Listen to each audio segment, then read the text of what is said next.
시작 중 제가 녹음을 눌렀는데 녹음 중지. 녹음. 네, 그러면은 만약에 녹음을 했으면 하시는 분 있으시면 제가 중지하고요. 여기 보니까 뭐 녹화 중임을 알려준다 그게 자동 통보가 가는 게 아니라 그 참여하신 분들한테 녹화 중임을 알려주라고 메시지가 뜨네요.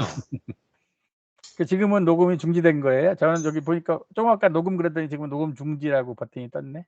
지금 그러니까 그거를 중지하고 싶으시면 어쩌면은 이걸 누르라는 건가? 카메라만 끄실 수도 있고 지금 저는 지금 녹화가 되고 있는 상태고 중지하려면 누르라는 얘기인가 보군요. 어쨌든지 제가 이걸 뭐 여러 사람에게 공개하거나 그런 일은 없을 겁니다. 네. 아니 뭐 그럴 것 같지 뭐. 네. 요즘 뭐 개인정보보호법이 하도 강화가 돼가지고 네. 우리가 뭐 사적인 얘기를 많이 할 건 아닌 것 같은데 어쨌든 네. 박성원 마가리님 저기 임태영 교우님이라고 이번에 새로 전입하신 교우님이 오늘 참여하셨습니다. 안녕하세요, 카타리나님. 네. 안녕하세요. 다들 일찍 오셨네요. 예, 고맙습니다. 네. 이러면 이혜원 마리아님 오시면은 저한테 얘기하신 분은 네 따로 오실 하고 네.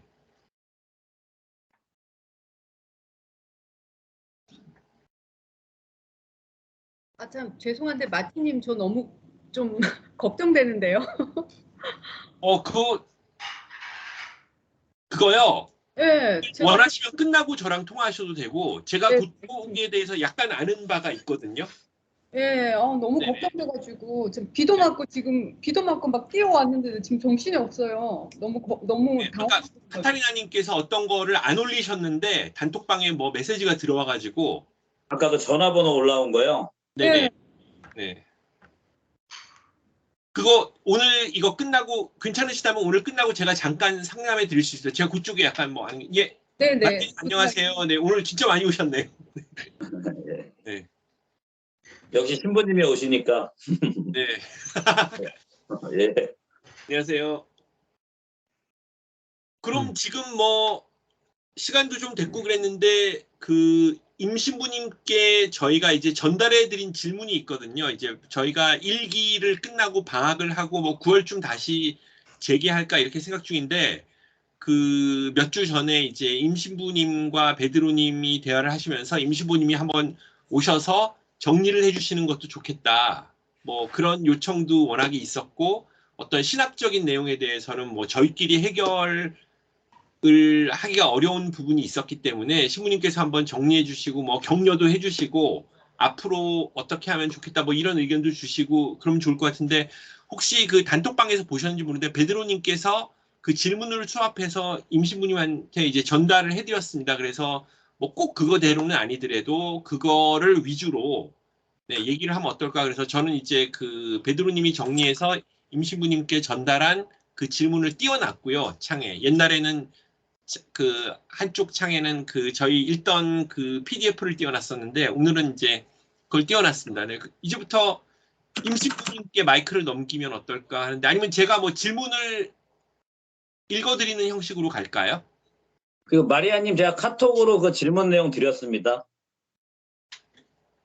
예, 그럼 제가 그냥 간단히 읽겠습니다. 지금 여기 몇 가지 질문이 있는데 첫 번째 질문은 성서를 문자적으로 읽지 않는다면 창조론은 어떻게 받아들여야 하는가? 니케아 신경을 통해 유형무형한 만물의 창조주를 믿나이다 라고 고백하는 것은 신앙적으로 어떤 의미인가?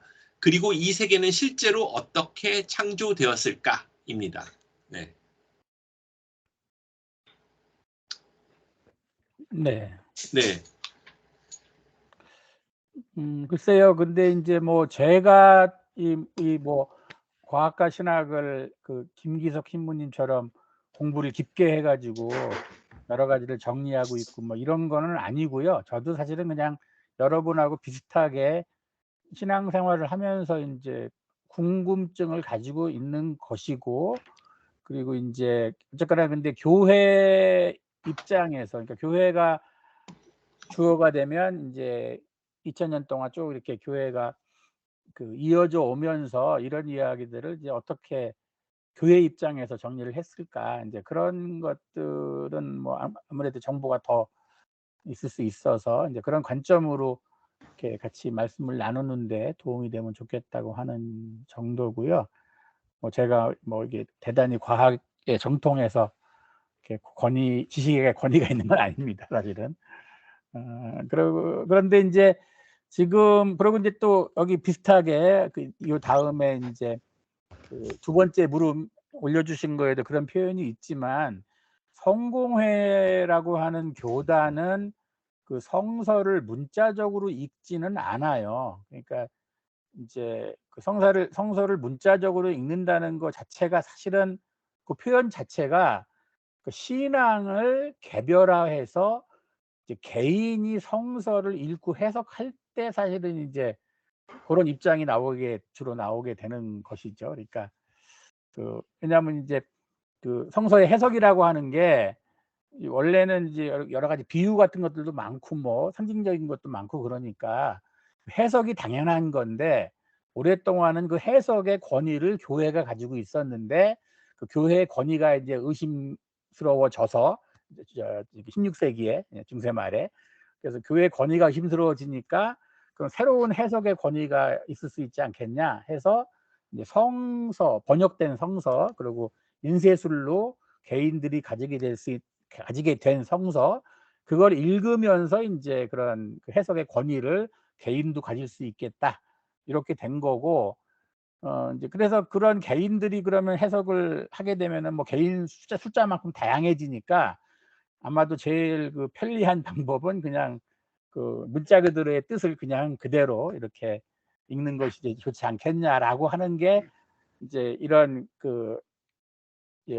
과학 계몽주의 이후로 이성적인 설명들을 많이 받아들이는 이제 교회 신학에 대해서, 그런 신학을 이제 부정하려고 하면 성서를 그냥 문자적으로 읽는 게 최선이겠다. 하나님의 뜻이라는 게 성서를 문자적으로 읽을 때 가장 잘 알 수 있게 된다, 이제 이런 입장을 가진 사람들이 이제 생겨났고, 이게 유독이 이제 우리나라에는 많은 거죠. 이런 분들이 많은 거죠. 근데 아마 유럽 쪽의 교회들은 이미 이제 이런 정도는 다 이렇게 넘어갔는데, 우리나라는 아직 이 미국 쪽에서 이제 수입되어 온 그 장로교 계통의 신앙이 성서를 문자적으로 읽는 데에 머무는 정도가 많은 것 같아요. 그래서 이제 그렇기 때문에 성공회는 지금 이제 애초에 성서를 문자적으로 읽지 않기 때문에 이른바 그 창조 과학 하시는 분들이 말씀하는 그 창세기에서 어떤 과학적인 설명을 이렇게 근거를 찾는다, 이런 거가 그 넌센스죠. 아예 그런 관심이 아예 없습니다. 그런 관심이 아예 없기 때문에 사실은 이 과학과 신학의 관계, 이게 주된 고민이 좀 다를 수 있는 것 같아요. 그래서 저도 이제 그런 점에서 저도 깊게 사실은 관심과 고민을 깊게 하지는 않는데요. 왜 그러냐면 저도 이제 이미 어떤 의미로는 이 뭐 갈등 분리 대화 뭐 이런 걸 다 거쳐 가지고 지금은 나름대로는 그 통합의 과정이라는 거죠. 완결된 것이 아니고 이제 통합의 과정을 이렇게 같이 가는 뭐 그런 정도가 아닌가 생각이 들어요. 그래서 하여튼 그런 제 개인적으로 그런 이제 정도인데, 지금 말씀하신 질문 자체로 보면은 하여튼 우리가 성서를 이제 문자적으로 읽지 않으니까, 그럼에도 불구하고 창조론은 매우 중요한 이제 그 신앙 고백인데요. 그러니까 성서가 증언하고 있는 것 중에서 가장 중요한 증언이고 그 토대, 뼈대가 되는 증언입니다. 왜냐하면은 지금 저희 신앙이라고 하는 게 이제 이른바 예수를 그리스도로 고백하는 건데, 이게 예수라는 분이 갑자기 나타나 가지고 갑자기 구원자라고 얘기를 하는 게 아니고, 사실은 이제 이스라엘 백성이 믿었던 그 창조주, 그 야훼 하나님, 그 야훼 하나님을 이제 성부로 이렇게 고백하게 되면서 그 성부의 외아들 성자에 해당되는 분이 이제 예수이고, 그분이 그리스도다, 이렇게 말하게 되고, 그 성부와 성자로부터 또는 성부로부터 성령을 보내주셔서 이제 성부, 성자, 성령 삼위일체 하나님을 우리가 통해서 구원을 받는다고 이제 이렇게 이해를 한단 말이죠. 이제 그럴 때에 우리의 구원의 사실은 가장 중요한 내용은 우리가 피조된 존재, 창조된 존재라고 하는 거죠. 하나님께 의해서 창조된 존재다. 그리고 그게 이제 근데 우리가 뭐 허공에 사는 게 아니니까 이제 우리의 존재를 위해서, 우리의 삶을 위해서 이 세상도 이제 창조된 것이고, 그래서 우리 이제 기도서의 그 교리적인 설명에 따르면, 신앙의 개요라고 하는 그 교리적인 설명에 따르면 인간이 어떤 존재냐고 할 때 이 피조 세계의 일부이다. 그런데 이제 하느님을 닮게 지어졌다. 이제 그 정도로 이렇게 표현하는 게 인간에 대한 이해거든요. 근데 어떻게 말하면 소박하지만 그게 제일 중요한 내용이어서 이제 창조론은 이제 양보할 수 없이, 또 어떤 면으로 이제 의심의 여지 없이 받아들여야 되는 거죠. 이제 그럴 때 지금 한마디로 말하면 그게 뭐 어떻게 해서 창조가 되었는가, 이른바 뭐 우주론의 뭐 우주의 기원, 생성 뭐 이런 걸 과학적으로 따지는 관심사는 당연히 아닐 테고, 이제 이미 이렇게 우리에게 주어진 세상이라고 하는 것이 이제 어떠한 의미를 갖는가 할 때 그것이 이제 먼저 우리에게 주어진 것이고, 또 우리 자신도 그 주어진 세계 안에서 피조된 존재다. 근데 그것이 이제 신의 하나님의 그 뜻에 따라서 이제 선하게 창조되었고, 이미 창조된 그 창조라고 하는 그 말 안에는 이제 이 과정을 통해서 완성되는 것까지 포함되어서 우리가 이제 시간이라고 표현하든지 역사라고 표현하든지 모든 이제 창조된 것들은 이제 완성되는 그 과정 중에 있다라고 하는 것까지, 그것이 가장 우리한테 중요한 신앙의 내용인 것 같아요. 근데 이제 보통 경우에 교우들의 신앙을 이렇게 살피면 우리가 죄인이고 예수님이 우리 죄를 위해서 이 땅에 오셔 가지고 십자가에 죽으셔서 그 대속의 공로를 우리가 믿으면 죄를 용서받아서 뭐 구원을 받게 된다, 뭐 라고 천국에 가게 된다, 뭐 이렇게 설명을 하는데, 이게 맥락이 없잖아요. 맥락이 갑자기 인간이 죄인이라는 것부터 시작해 가지고 그걸 위해서 예수님이 오셨다고 해서 구원이라는 게 그렇게 이루어진다고 이제 설명을 하게 되는데, 이게 길게 보면은 맥락이 단절되어 있는 좀 납득하기 어려운 설명입니다. 우리는 하도 그 설명에 익숙해 가지고 그 설명으로 충분하다고 생각하는데, 좀만 생각해 보시면 그게 좀 맥락이 없다는 생각을 하게 돼요. 근데 이제 이제 창세기부터 이제 묵시록까지 성경 전체를 이렇게 살피면은 이제 우리 그리스도교 신앙이 말하려고 하는 것은 사실은 창조의 결과가 어떻게 되는 거냐는 겁니다. 사실은 창조의 결과가 어떻게 되는 거냐. 그리고 이제 우리 자신도 하나님이 우리를 창조하셨다고 하면 우리를 회복하시고 완성하시는 것까지가 하나님의 일이어서, 이제 그 하나님의 하시는 일 가운데 우리의 구원이라고 하는 것이 이제 포함되어 있는 것이다. 이제 이렇게 좀 더 넓게 구원을 이해해야 실은 이제 우리의 모든 삶 전체, 또 이 역사, 뭐 또 우리가 하는 모든 신앙적인 이런 실천들, 이런 것들이 다 설명이 되겠다, 이제 그렇게 표현할 수 있겠습니다. 그래서 여기 표현대로 실제로 어떻게 창조되었는가, 이거는 성서가 말할 부분은 아니죠. 근데 이제 성서가 핵심적으로 그냥 관심을 갖는 거는 이 세상은 하여튼 창조된 것이다.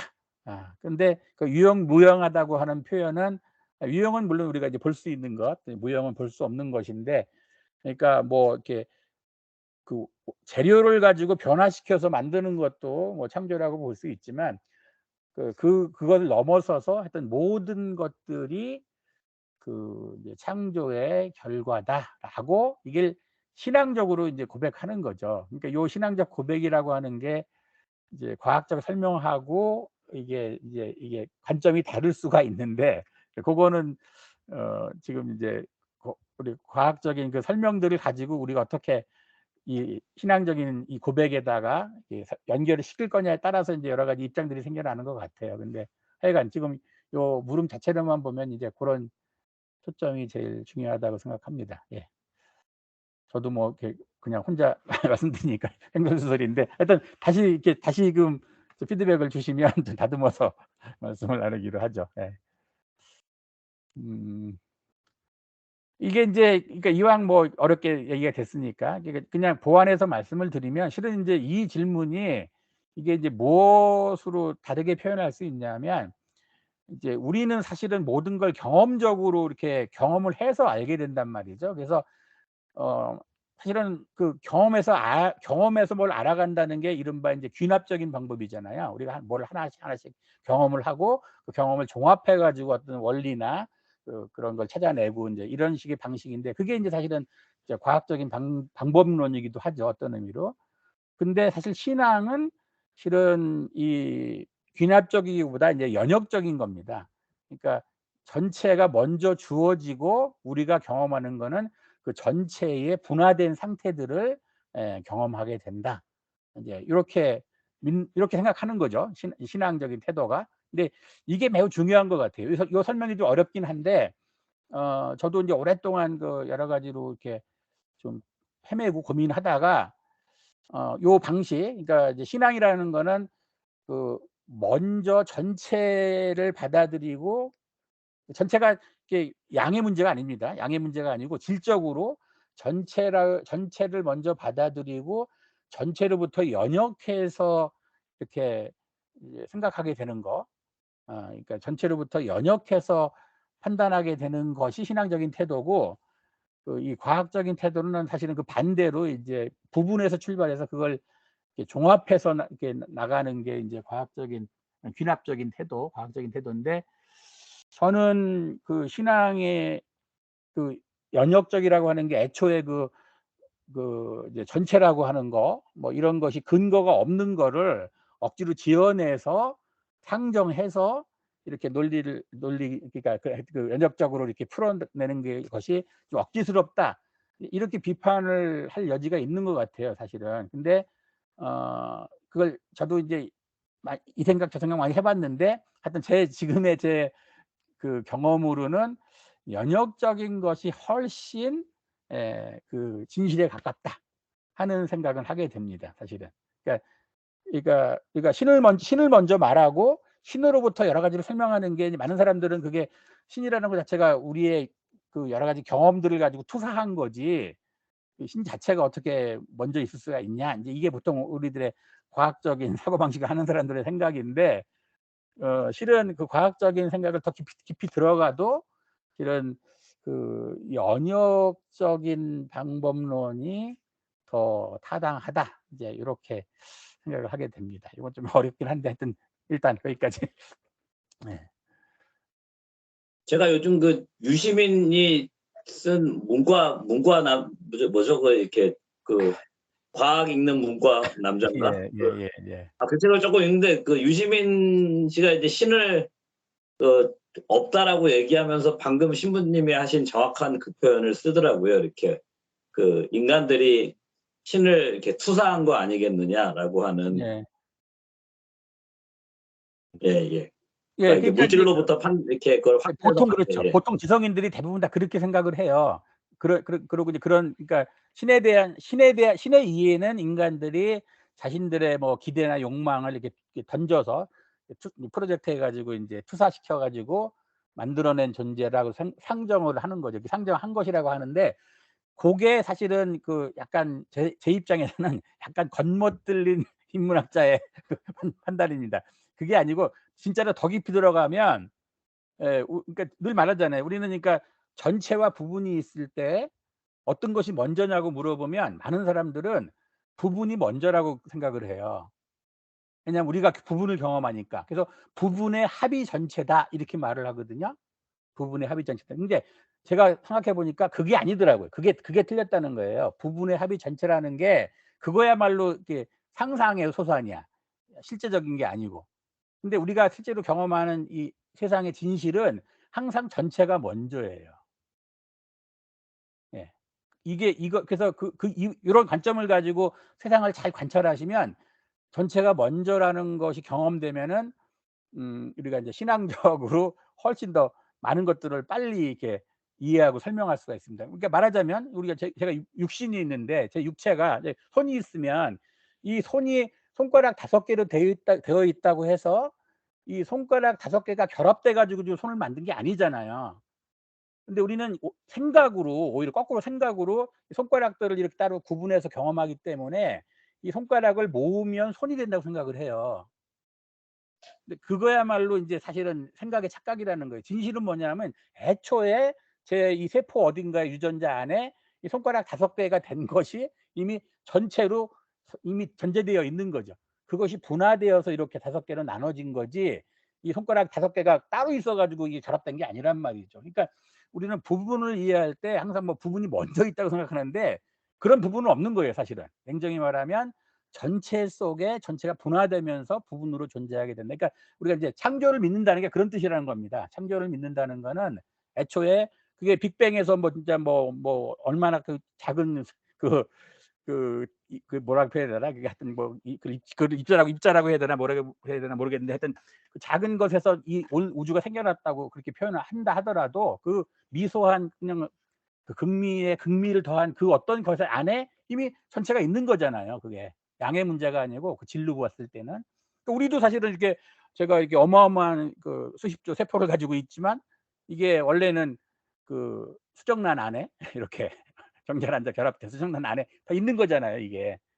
그러니까 항상 이제 그런 관점으로 그 크기가 문제가 아니고 그러니까 전체와 부분으로 봤을 때는 항상 전체가 먼저다.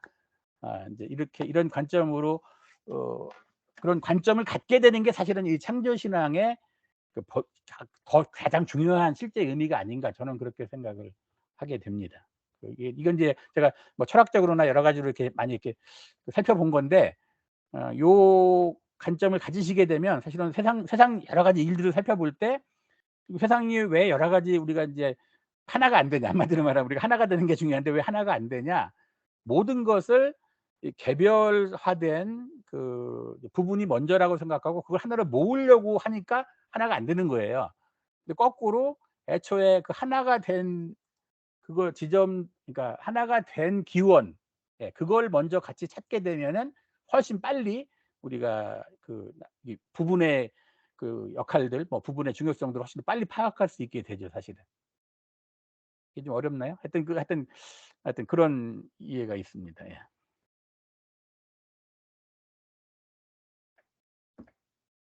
제가 너무 예. 선배님 너무너무 재미있는데요. 네. 그 약간 인류학적인 접근이랑도 많이 비슷한 것 같아요. 네. 그런 좀 그런 전인적인 이해라고 하나요? 약간 그런 거를 말씀하시는 거죠. 전인적인 이해라. 어떤 의미일까요? 지금 어떤 뜻으로 말씀하신 걸까요? 계속 말씀해 보세요. 이해하시면. 그 아까 말씀하신 그러니까 부분의 합은 전체가 아니라고 인류학에서는 항상 상정을 하거든요. 아, 그래요? 네네네. 근데 사람들이 이제 종종 제가 기독교인이라고 하면은 네. 어떻게 너는 인류학을 전공했는데 기독교인이야? 라고 많이 물어봤었었는데 지금 조금 해결이 된 느낌이에요, 저는. 네. 그래서 원래 뭔가 인류학을 공부하셨어요? 네네네. 그러시구나. 예, 저는 네네. 잘 몰라요, 사실은. 그래서 근데 제가 읽었던 책이나 이런 것들은 그러니까 인류학 책이었기 때문에도 그렇고 제가 그 인류학을 공부하던 시절에는 제가 종교가 없었기 때문에도 그렇고 뭔가 신을 네. 다뤘던 적은 없었거든요. 그런 전인적인 접근으로서 신을 다뤘던 적은 한 번도 없었던 것 같은데 그런 거는 어디서 어떻게 뭐를 읽어보면 될까요? 어떤 카테고리인가요? 근데 제가 지금 100% 지금 고민하시는 거를 100% 이해를 못 했어요, 사실은. 지금 어떤 고민이신지 약간 비슷하게 이렇게 짐작은 되는데 100%는 이해가 못 해서 잘 모르겠는데 그러니까 제가 드리는 말씀은 네. 사실 저는 그 성공의 가르침과 인류학의 사실 접점이 굉장히 없다고 생각을 했는데 네. 오늘 신부님이 말씀하시는 걸 들어보니 중첩되는 게 굉장히 그러니까 출발점이 어떻게 보면 같을 수도 있겠다라는 생각이 들 정도예요. 아니 그러시면 지금 인류학을 배우시면서 네. 말하자면 그 인간에 대한 이해 또는 이 세계에 대한 이해 그런 걸 네. 좀 약간 간추려서 설명해 주신다 그러면 어떤 배움을 얻으신 거예요? 인류학을 배우시면서 인간이라는 게 어떤 존재다 또는 세계라는 게 어떤 세계다 이런 거가 뭐가 있나요? 그런 게 좀 정리되는 게 있나요? 지금 인제 이걸 성공의 신앙하고 이렇게 같이 이렇게 연결을 시키시니까 네. 무언가 그런 내용이 설명이 되면 저도 거기에 맞춰서 신앙적인 얘기를 더 이렇게 연결시킬 수가 있을 것 같은데 어떠신가요? 그런 게 있나요?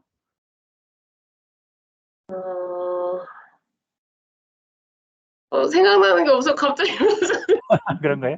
아니 깜짝 그러니까 이제 놀랐어요. 이것도 될까요?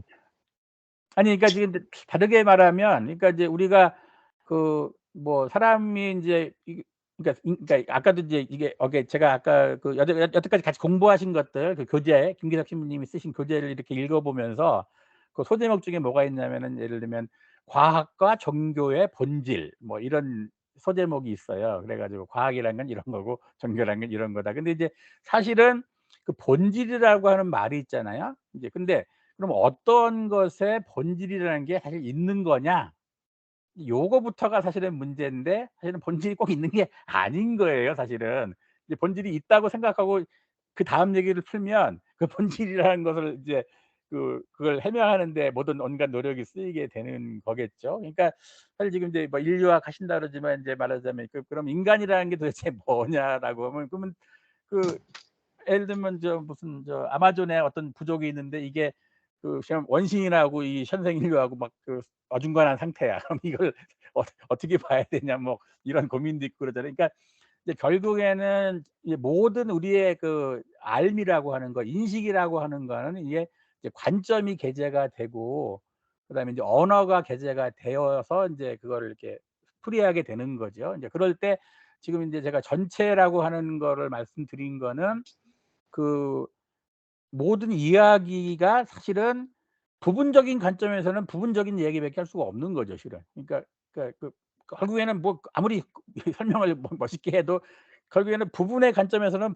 그 부분의 입장을 반영해서 해석된 것밖에 안 돼요, 사실은. 그러니까 우리가 이제 신앙을 가진다는 거 그래서 전체가 먼저라고 하는 이 생각을 제가 강조하는 거는 결국에는 우리의 신앙이라는 거는 하느님의 관점을 배우는 거란 말이죠. 하느님의 관점, 그 뭐 인격화시키면 하나님의 마음 뭐 이렇게 되는데 하여튼 인격화는 나중에 하고 일단 그냥 전체와 부분으로 보면은 전체적인 관점을 우리가 가지려고 하면은 음 이제 그 전체적 관점을 통해서 볼 때 비로소 모든 부분에 대한 이해가 더 이제 올바르게 된다 하는 것이고 근데 우리는 여전히 부분이기 때문에 우리가 전체를 다 알 수 있냐? 그렇지는 않죠. 그러니까 그 한계를 인정하는 거. 그러니까 우리는 어차피 부분이기 때문에 전체를 다 알 수 없다. 요게 인제 어떤 의미로는 우리 신앙의 겸손함이죠. 우리가 하느님은 다 알 수가 없잖아요. 그러니까 늘상 하느님은 다 알 수 없는 분이지만 하느님이 알려주시는 만큼만 알게 된다. 이제 이게 우리들의 신앙이잖아요. 그래서 인제 우리들의 지혜는 항상 나보다는 내가 속한 전체가 먼저라는 거예요. 근데 우리는 마치 내가 속한 내 위의 단위를 내가 선택해서 내가 결정하는 것처럼 생각하지만 실제로는 모든 삶의 현실은 나를 포함하고 있는 전부죠. 약간 이제 온 전체 말고 내가 일부라고 그러면 나를 일부로 포함하고 있는 나보다 큰 요 전부가 먼저이고 이제 그걸 전제로 근데 그 전부도 사실은 또 그 위에 대하면 또 일부죠, 사실은. 그러니까 일부와 전부가 이렇게 층층이 계속해서 연결되어 있기 때문에 그 우리가 하나님의 창조라는 거는 이제 그 모든 것이 되시는 하나님이 계시다고 보고 그걸 우리가 다 파악할 수는 없죠, 사실은. 그리고 이 우주 자체도 뭐 어디까지가 어떻게 돼서 그거는 알 수가 없죠, 실은. 그러니까 그러나 우리가 경험하는 거는 이제 내가 속해 있는 이 우주에 속해 있는 나를 발견해서 내가 도대체 어떤 존재냐라는 거를 찾는 것이 인제 신앙이기도 하고 사실은 과학적 관심이기도 하죠. 우리가 우주를 이해하거나 뭐 세상을 이해하거나 타자를 다른 사람을 이해하거나 인제 다 그런 것인데 그럴 때의 가장 중요한 전제는 내가 지금 거기에 속해 있어서 지금 속해 있는 관점을 가지고 이야기한다. 근데 이게 전부가 아니고 현실적으로 내가 속해 있는 내가 속해 있는 곳 전체의 내가 일부기 때문에 내 많은 생각과 경험이 거기에 좌우돼요, 사실은. 내가 그 모든 걸로부터 초월해 가지고 막 그 자유롭게 그럴 수 없는 거거든요. 이제 그런 현실을 인정하면서 이렇게 그 배움과 신앙을 생각을 하게 되면 가장 그 현실적이면서도 그 지혜로운 또는 그 치우치지 않은 또는 폭넓은 그런 인식을 갖게 되는 게 아닌가라고 생각합니다. 근데 인제 그렇지 않으면 제가 교회에서도 많이 경험해 보는데 아무리 뭐 멋있는 경험이나 뭐 학식이나 뭐 다 있다고 하더라도 이 결국에는 주어가 자기인데 자기 관점에서 모든 얘기를 하는 건데 그 자기 관점에서 그 얘기를 하고 있다는 거를 그걸 성찰하지 못하면 그 사실은 자기에게 갇힌 이야기밖에 안 되는 건데 고거로부터 자유로운 분들이 의외로 많지가 않더라고요. 그래서 대부분 사람들은 자기가 지금 생각하고 알고 있고 경험한 이것이 그걸 자기라고 생각해 가지고 그거에 대해서 뭐라 그러면 자기가 공격받는다고 생각해 가지고 화를 내. 왜 이건 내가 생각하고 얘기하고 있는 이거에 대해서 뭐라고 그러냐. 근데 그게 아니고 그 당연히 모든 얘기는 우리가 인제 우리로서 얘기를 하게 되는데 그게 내 전부가 아니고 나는 항상 내가 속해 있는 전부 나를 속해 있는 무엇의 일부기 때문에 그걸 전제로 해서 인제 이야기를 하는 것이다라고 하면 서로 간에 그 속해 있는 전부의 관점을 잘 살피려고 그러니까 전부의 관점을 올바르게 하려고 우리 부분적인 경험들을 모을 수 있잖아요. 그러면 훨씬 더 올바른 이제 식별이 가능한 것이고 저는 교회 공동체 신앙이라는 거는 그런 태도라고 생각해요. 그리고 나아가서 그리스도교라고 하는 이 교회의 그 위대한 점 그러니까 필요한 점은 사실 그런 거죠. 우리 모든 사람들의 신앙을 그 살펴서 하나님의 뜻을 같이 찾는 거예요. 근데 내 뜻이 하나님 뜻이 이렇게 말할 수는 없죠. 그러니까 그 우리가 속해 있는 이 교회의 그 교회를 통해서 인제 하나님의 뜻을 찾는 거.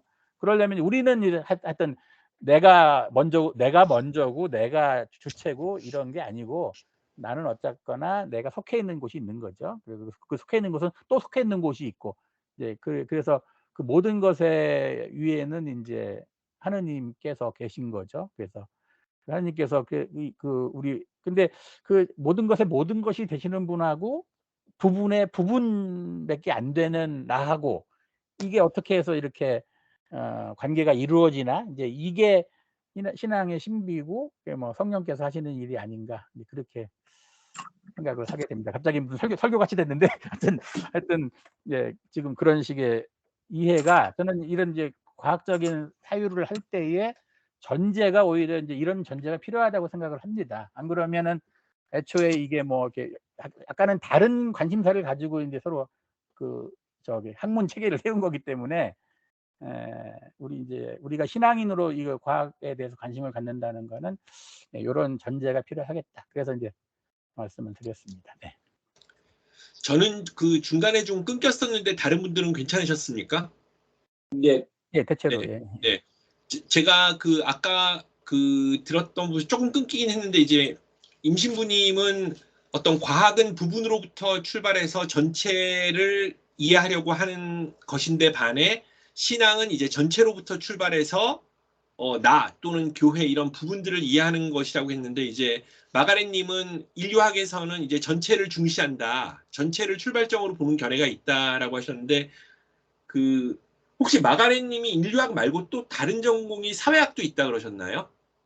사회학, 네, 언어학, 인류학이라 그러셨나요? 맞아요. 네, 네. 맞아요. 아니 저도 그 뭐 데이터 과학 전공이지만 학제로 분류하면 사회학이어서 그런데 인류학이 그런 견해를 가지고 있다는 거를 잘 이해하고 있고요. 사실은 사회학에서도 굉장히 중요한 명제 중에 하나가 전체는 부분의 합보다 큰 것이다.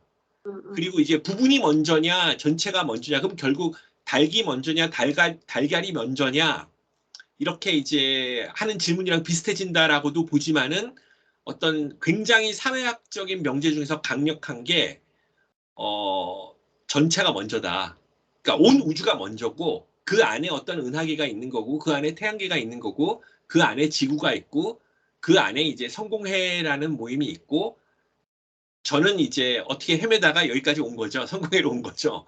뭐 그런데 제 생각에는 이제 과학은 부분에서 출발해서 전체를 이해하려고 하는 것이고 신앙은 전체로부터 출발해서 나와 교회와 이런 부분들을 이해하는 것이다. 그런 대조적인 관점도 뭐 굉장히 현실을 설명하는 데 중요하지만 그 사회과학이나 일반 과학에서 복잡성 과학 이런 데서는 이제 부분으로부터 출발하는 것도 의미가 없진 않으나 통합적으로 이제 보면은 이제 전체를 먼저 있다라고 가정하는 것이 맞다. 왜냐면 우리는 어쨌든 우주의 일부니까 스타트랙처럼 뭐 워프 이제 여행이 가능하게 되고 타임머신이 만들어진다고 할지라도 우린 우주의 일부일 뿐이잖아요.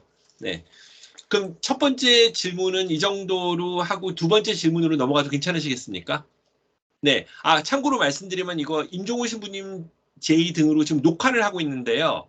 이게 녹화를 한다는 공지가 자동적으로 가지 않고 제가 양해를 구하는 방식으로 있는데 마리아님 들어오시기 전에는 다 오케이 하셔가지고 지금 녹화를 하고 있는데 괜찮으시겠습니까? 네. 예, 그럼 두 번째 질문으로 넘어가면은 넘어가기 전에 네. 아, 예. 예, 그러면 이제 신부님 제가 서로가 속해 성찰하는 힘 이런 걸 이렇게 신부님 말씀 중에 써놨는데 되게 멋있는 말인 것 같아서. 근데 이제 남는 질문은 제가 이제 그럼 이 세계는 실제로 어떻게 창조되었을까 이런 질문을 드렸었는데 이게 과학적인 관점에서 실제로 어떻게 창조되었을까는 그러니까 신부님이 말씀하신 우리 신앙적인 어떤 의미에서의 창조론의 접근 방식과는 별개의 문제인 건가요? 그러니까 굳이 저렇게 질문을 할 필요가 없는 건가요? 그러면 과학적으로 어떻게 과학적인 어떤 현상에 의해서 창조되었다라고 하는 질문을 가질 필요는 없는 건지. 아니, 그러니까 이제 우주의 기원에 대해서는 이제 이른바 뭐 그 자연과학이 다루고 있죠. 그래서 뭐 이제 물리학에서 물리학적 그 이해로 다루고 있는데, 근데 이제 그런 내용을 이렇게 살피면은 결국 여기 유형무형한 만물의 창조주 이렇게 이제 말할 때 실은 이제 그냥 우리 소박한 생각에 이 모든 세상은 이게 알갱이 있잖아요. 입자. 그러니까 우리가 이제 나중에 김기석 신부님 교재에 보면 이제 그런 얘기를 또 설명하실 텐데, 그러니까 입자하고 파동 그 두 가지 얘기하잖아요. 빛이라는 게 그 입자 성격도 있고 파동 성격도 있는데 이게 그냥 경험적으로는 이게 두 개가 전혀 다른 건데 어떻게 한 빛의 속성 안에 그 두 가지가 다 있냐 이제 이렇게 돼서 이제 이른바 기계적인 이제 관점이 깨지고 이제 양자적인 세계관이 들어오게 되는 거잖아요. 이제 그런 건데 지금은 근데 옛날에 이제 원자라고 하는 게 마지막 단위라고 생각했는데 지금은 원자를 깨가지고 이제 양자, 전자로 구분하고 그걸 더 깨가지고 이제 뭐 힉스라고 하는 입자가 있다고도 할 수 있고 없다고도 할 수 있을 정도로 막 그렇게 확인되는 이제 그런 시대가 되었는데, 근데 아마도 지금 이제 그냥 과학적인 설명을 이제 뭉뚱그려서 그냥 이렇게 문학적인 설명으로 바꿔보면 결국에는 이 세상의 실상이 우리가 다 이렇게 이제 원소로 되어 있다는 거잖아요. 우리가 이제 별의 알갱이다. 별의 원소하고 별을 만든 원소하고 우리를 구성하고 있는 원소가 같다는 거잖아요, 사실은. 예, 그러니까 이제 그런데 중요한 거는 이게 이 배열 있잖아요. 입자들의 배열이 물질의 성격을 결정하기 때문에 같은 원소가 어떻게 배열되어 있냐는 게 되게 중요하다는 거죠. 그 두 가지. 그러니까 하나가 입자적인 성격인데 그 입자의 배열이 매우 중요하다. 그게 이제 저로서는 이제 우주의 창조의 과학적 설명 안에서는 제일 인상 깊은 설명인 것 같아요, 사실은. 그래서 뭐 그게 실제로 하나님이 그러니까 성서에 그런 것까지 언급이 되어 있지는 않죠. 근데 이제 유형, 무형 이렇게 말할 때 어떤 의미로 유형이라고 하는 거는 사실은 그냥 이건 제 개인적인 생각입니다. 입자적인 이런 거라고 볼 수가 있고, 무형은 그것의 배열이라고 볼 수가 있지 않겠나 이제 뭐 그렇게 생각을 하기도 합니다, 사실은. 그러니까 우리도 그래서 지금 실제로는 만약에 이제 우리가 지금 뭐야 뭐 저기 이제 있다 없다 뭐 이런 문제보다 더 중요한 거는 뭐뭐이다라고 하는 건데 뭐 있다 없다보다 중요한 건 내가 뭐냐고 하는 거, 내가 내 존재가 내 정체성이 뭐이다라고 하는 건데 그 이다라고 하는 거는 내 스스로 결정되는 게 아니고 사실은 이렇게 관계 속에서 결정된다고 보는 거란 말이죠, 실은. 그러니까 근데 다른 그러니까 자연 과학에서도 사실은 어떤 그 물질의 그 성격이라고 하는 것들도 그 비슷하게 결정이 되는 거죠. 그런 것들이 막 얽혀가지고 이제 이 우주가 이렇게 뭐 이걸 진화했다고 봐야 되나? 하여튼 이렇게 막 생성돼 가지고 이렇게 발전해서 그런 과정을 겪어 가지고 이런 의식까지 생기고 이랬다는 거죠. 이렇게 설명을 잘 들어보면. 근데 그 기본적인 그런 그 뭐야 그 설명의 출발점, 뭐 관점 이런 것들은 인제 그 서로 통하는 면이 있어서 우리가 인간으로 살아갈 때에는 도움이 되는 것 같아요. 하여튼 뭐 신앙적으로.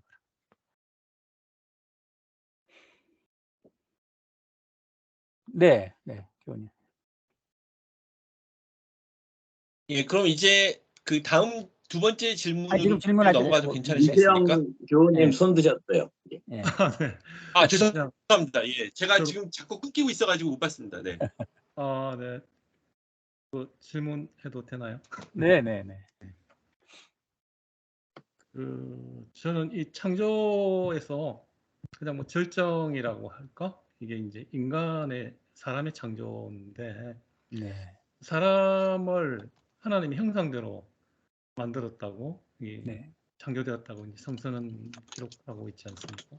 네. 그랬을 때 그 형상을 뭐 해석하는 게 뭐 다양한 게 존재하지만 하나님의 존재라든지 존재적 특성이라든지 아니면 삼위일체의 어떤 관계론적인 어떤 측면에서 그 사람의 형상을 이제 설명하는 것이 일반적인 신학자들의 의견인 것 같은데요. 네.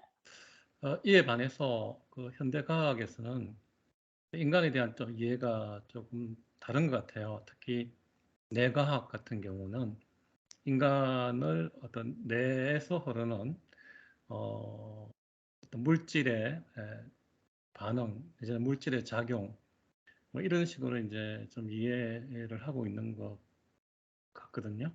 물론 뭐 이 뇌과학 이전에는 뭐 인간을 어떤 이성적인 존재라든지 의지적인 존재라든지 이렇게 다양하게 과학적으로 설명하려고 내지는 철학적으로 설명하려고 이렇게 했던 것 같은데 지금 현대 과학의 가장 첨단을 달리고 있는 뇌과학은 그런 식의 인간 이해를 보이는데 성서에서 말하는 하나님의 형상을 성공에는 어떻게 좀 더 깊이 있게 그 해석을 하고 있는지 그런 부분들을 좀 여쭙고 싶습니다.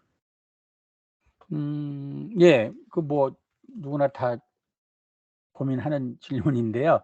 중요한 질문인데 근데 이제 저더러 말하라고 그러면 저는 지금 이제 뭘 전제로 하냐면 저희가 지금 이렇게 대화를 나누는 거 또는 저희가 이 공부를 그동안에 공부를 하게 된 거 이런 게 다 이른바 언어를 통해서 하게 되잖아요. 그러니까 언어를 통해서 그래서 언어를 통해서 지금 언어로 표현되어 있는 어떤 그런 이제 상징들, 그런 의미들 이런 걸 가지고 서로 이렇게 주고받으면서 그걸 전제로 해서 이렇게 대화를 나누고 있어요. 그러니까 사실은 이제 저희가 나누는 모든 이런 이야기도 결국에는 이게 언어를 통해서 하고 있는 것이다. 이렇게 보면 결국에는 인간의 관점인 거죠. 이 모든 이야기가 뭐 과학이든 종교든지 간에 이게 무슨 제3의 진리가 따로 있어서 뭐 그걸 본질을 찾고 뭐 이러는 게 아니고 사실은 우리들끼리 지금 어떤 의미로 이제 의미도 같이 확인해 가고 가치도 같이 확인해 가고 뭐 이러는 과정 중에 있는 것이다 사실은. 그러니까 근데 이 언어를 통해서 지금 그걸 하고 있는 거죠. 근데 언어 자체가 그러면 따로 뭐 진리를 담고 있어 가지고 뭐 어떤 진리를 고스란히 전해 주고 막 이런 것도 인제 아니라고 하는 전제로 보면 결국에는 우리가 지금 하고 있는 모든 일들은 언어를 통해서 이렇게 서로 이렇게 이제 그 같이 함께 그 의미와 가치를 찾아가는 과정 중에 있는 것이다. 그리고 기본적으로 그거는 인간의 관점이다. 근데 그때 인간도 우리 개개인으로 이렇게 너무 이렇게 개별화시켜 버리면 사실은 그걸 다 모으기가 되게 어렵고 근데 이제 우리가 인간의 유라고 하는 거죠. 그러니까 이게 인류 중에 한 인간이라고 하는 걸 전제로 해서 이제 이렇게 말씀을 나누게 되고, 또 지금 우리는 그리스도교 신앙인 중에서 이제 성공의 신앙인으로 모여서 이런 얘기를 나눈다라고 이렇게 이미 이제 전제를 해 놓아야 아까 말씀한 대로 일부로서 우리가 하는 이야기가 의미가 있는 것 같아요. 우리가 뭐 전체를 다 지금 뭐 이렇다 저렇다 이렇게 말하는 게 넌센스죠, 사실은. 우리가 일부로서 어디까지 말할 수 있냐는 건 이제 그런 것이 되는 거고요. 그런 점에서 이제 이 창조론에서 중요하게 이야기하는 게 우리가 전체의 일부다. 이걸 제일 중요하게 얘기하고, 대신에 그러나 유독이 인간만이 하나님의 형상을 담게 창조되었다. 이렇게 표현을 하는데, 근데 이제 그러면 도대체 뭐가 하나님을 닮았다고 하겠냐라고 할 때, 현실적으로는 지금 이게 인간이 언어를 쓴다는 거 있잖아요. 언어를 쓴다는 거. 그러니까 이제 창조론에서도 보면 태초에 하나님이 말씀으로 세상을 창조하셨다 이러잖아요. 그 말씀이 로고스라고 하는 건데 이제 영어로는 워드로 번역했는데 우리는 이제 말씀이라고 그러고. 근데 이게 공통점들이 뭐냐하면 어쨌거나 간에 어떤 의미나 뜻이나 뭐 이런 것들을 언표했다는 거예요. 이게 언어화했다는 거란 말이죠. 그러니까 결국에는 사실 인간이 무엇으로 인간이냐고 그러면 언어 때문에 인간인 것 같아요. 그러니까 인간의 의식이 제일 진화해 가지고 결국에는 언어를 쓰는데, 그 언어가 단순한 의사소통을 넘어서는 수준까지 올라가 가지고 이제 상징 체계를 만들어서 따로 세계를 따로 만들 수가 있게 된 거죠. 그게 하나님을 닮았다는 거죠. 하나님이 이 세상을 창조하신 그 능력과 인간이 이 언어를 통해서 가상의 세계를 이렇게 만들어내는 그 능력이 닮았다는 것 때문에 우리가 하나님의 모습을 닮게 지어졌다 하는 게 제일 그게 현실적인 설명이 아닐까. 아니면 우리가 뭐 하나님을 알 수가 없는데 하나님의 모습을 닮았다는 게 뭐겠냐. 그래서 이제 인간의 그 언어를 통한 그 자유로움이죠. 그러니까 생각의 자유로움. 이걸 가지고 이제 이른바 자유를 얻었다고 이렇게 하는 건데, 냉정히 살피면 이제 인간의 언어도 결국에는 요 뇌를 통한 의식에서 나오는 거잖아요. 결국에는 요게 한계가 있는 건데, 인간이 착각하기를 이 인간의 의식에 뇌에서 나온 이 의식이 마치 하느님처럼 이게 모든 것을 다 좌우하는 것처럼 이제 착각을 하게 되는 거죠. 그리고 더 들어가면은 우리가 내가 나라고 하는 이 생각조차가 가장 큰 착각이라는 거예요, 사실은. 나도 내가 고정된 게 아니고 여러 가지 변화 속에서 일부 과정을 이루고 있는 거고 상태를 이루고 있는 건데, 그 나라는 존재는 뭐 본질이 따로 있어 가지고 이게 영속돼 가지고 내 영혼은 항상 남아 있어야 되고 뭐 이런 식의 에고라는 게 자기라는 게 착각인데, 근데 그렇게 하지 않으면 사실은 이 개체가 생존할 가능성이 낮아지는 거죠. 그러니까 사실은 개체의 생존을 위해서 그러니까 사실 요즘 뇌과학의 결론이라는 게 그런 거더라고요. 그러니까 이 뇌라는 게 사유를 위해서 이게 생겨난 게 아니고, 우리는 이제 그렇게 믿잖아요. 그러니까 우리 인간이 저 하나님 형상을 닮은 거는 이성을 가지고 막 영적인 걸 생각하기 때문에 뭐 그게 이제 인간의 본성이다 이렇게 생각하시는데, 근데 이 과학적인 설명에 따르면 뭐 그건 인간이 해석을 그렇게 한 거고, 그냥 실제로는 인간도 하나의 생존을 위한 동물로서 볼 때는 이 신체를 컨트롤하기 위해서, 그러니까 이 신체가 뭐 나를 잡아먹으려는 거는 피해야 되고 내가 먹으려는 가서 먹어야 되고 하는 건데, 그러면서 그걸 먹으면서 내 신체를 유지해야 되는 거잖아요. 이 대사를 하고 항상성을 유지해야 되는 거. 이걸 하기 위해서 사실 뇌가 발달한 거라는 게 이제 기본적인 설명이에요. 사실은 이제 그렇게 보면은 이제 그 뇌라는 게 그런 거기 때문에, 하여튼 그런 걸 전제로 해서 생각을 해보면 그 이제 하여튼 그 인간에게 거기까지 이렇게 이제 진화돼서 말하자면 인간들이 그렇게 의식을 고차원적인 의식을 가지게 된 거가 되게 뭐 감사한 일이죠. 그리고 이제 신앙적으로는 우리가 거기까지 하느님께서 우리에게 허락해 주셨다고 하는 건데, 그러면 그걸 가지고 무엇을 할 것이냐라고 할 때 그냥 말 그대로 그냥 동물의 수준에 그냥 머무는 거냐 우리가, 그렇지는 않은 거죠. 그러니까 그래서 그 의식을 가지고 이제 한 번 더 뛰어넘는 것이 이제 종교의 역할이 아니겠는가. 근데 이제 그 뭐 도킨스 포함해서 그 많은 그 이제 그 진화론자들이 그냥 그 인간이 거기까지 와 있는 현상 자체까지만 그냥 이야기를 하고, 인간이 그런 의식을 가지고 더 해낼 수 있는 것들에 대해서 이제 말하지 않는 건데, 근데 실제로는 현실적으로 보면 이제 저희들에게 정말 중요한 거는 이제 그 인간과의 문제잖아요. 우리가 인간과 다른 것들의 문제는 인간의 그 이성을 통해서 대부분 이제 그 과학 기술이죠. 뭐 이런 걸 통해서 대부분 다 해결을 하는데, 진짜로 어려운 거는 인간과의 문제예요, 사실은.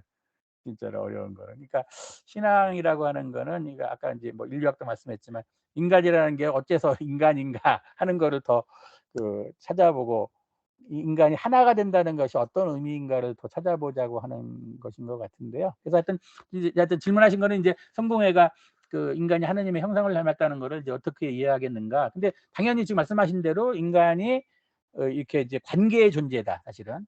그러니까 이 뇌라는 게 물론 이제 전제가 되는데 뇌를 통해서 의식 또는 그 의식을 통해서 이제 사유 같은 것들이 전제가 돼서 그 정신 세계가 전제가 되는데 그 정신이라고 하는 게 진짜로 이제 이른바 그 인간다움을 드러내려면 이게 그 인간과 인간 사이의 관계 또는 이제 인간이 아까 말한 대로 우리가 부분이고 나를 넘어서는 전체가 있어서 그 관계를 잘 깨달을 수 있는 그런 능력, 태도 뭐 이런 것까지 포함해서 이제 이른바 그 영적인 태도와 능력을 길러가는 것이 필요하고 그런 게 되어야 어떤 의미로는 인간이 더 진화된다고 이제 볼 수가 있는 거겠죠. 지금 그러니까 그냥 좀 더 머리 좋은 고등한 의식을 가진 존재에서 머무는 게 아니고 더 발전된다고 보면 그걸 더 넘어서는 차원의 영적인 인간으로 발전되는 것까지 필요하지 않겠나. 근데 이제 자연과학은 그런 영적인 뭐 이런 것까지 관심이 없으니까 그냥 인간 여기까지 진화된 거가 뭐 그냥 우연적이고 자연적이고 뭐 자연 선택에 의해서 여기까지 온 거다. 여기까지만 설명하는 거고 이제 우리는 그 가운데에서 특별히 어떤 의미로는 약간 선택받은 사람들이죠. 많은 인류 중에서 여기까지 진화된 이 의식을 가지고 그 너머의 것까지 바라볼 수 있는 거는 우리 이제 신앙인들에게 좀 허락된 부분이 아니냐. 그런 걸 이제 일종의 뭐 부르심이랄지 뭐 이렇게 신앙적으로 설명을 하는 것이 아닐까 생각합니다. 네.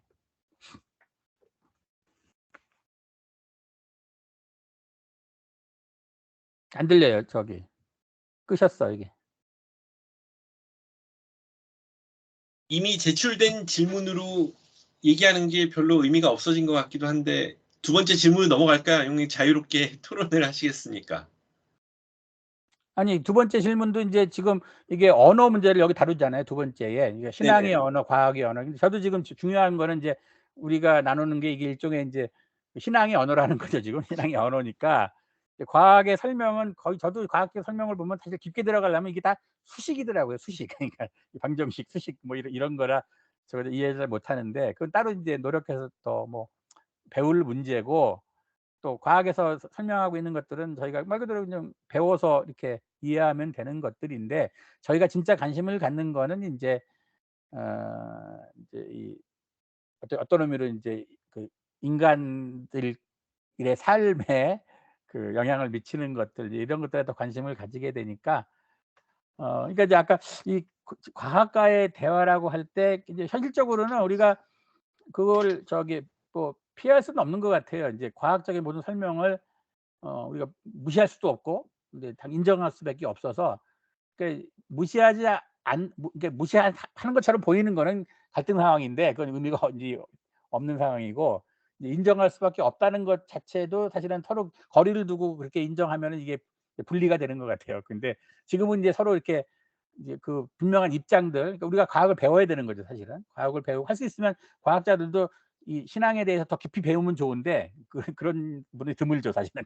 드물고. 그러니까 지금은 대충 인제 이렇게 그 거리를 이렇게 서로 이제 인정하는 상태에서 대화를 하는 정도 이런 건데 지금 말 그대로 이제 나중에 이렇게 이렇게 통합적인 뭐 이런 체계적인 종합 이런 것까지 가는 거는 꽤 쉽지 않은 것 같은데 그래도 성공회는 그런 그 체계적인 종합을 할 수가 있는 것 같아요. 성공 신앙에 따르면 성공 신앙은 뭘 배제하는 게 없거든요. 좋은 거는 다 갖다 쓸 수가 있어 가지고 나름대로 말 그대로 체계적 종합을 하는 데는 이제 우리 신앙이 그런 대로 유익하다. 이제 그렇게 볼 수가 있을 것 같고요. 그다음에 인제 사실은 이게 아까는 이제 제가 전체와 부분의 문제로 이렇게 말을 했는데 실은 이제 이 언어의 문제로 이렇게 봤을 때 결국에는 우리가 이제 뭐 어떤 거를 해결하려고 하면 이제 삶에서 우리가 겪는 가장 중요한 문제들을 문제화했을 때 뭐가 문제라고 했을 때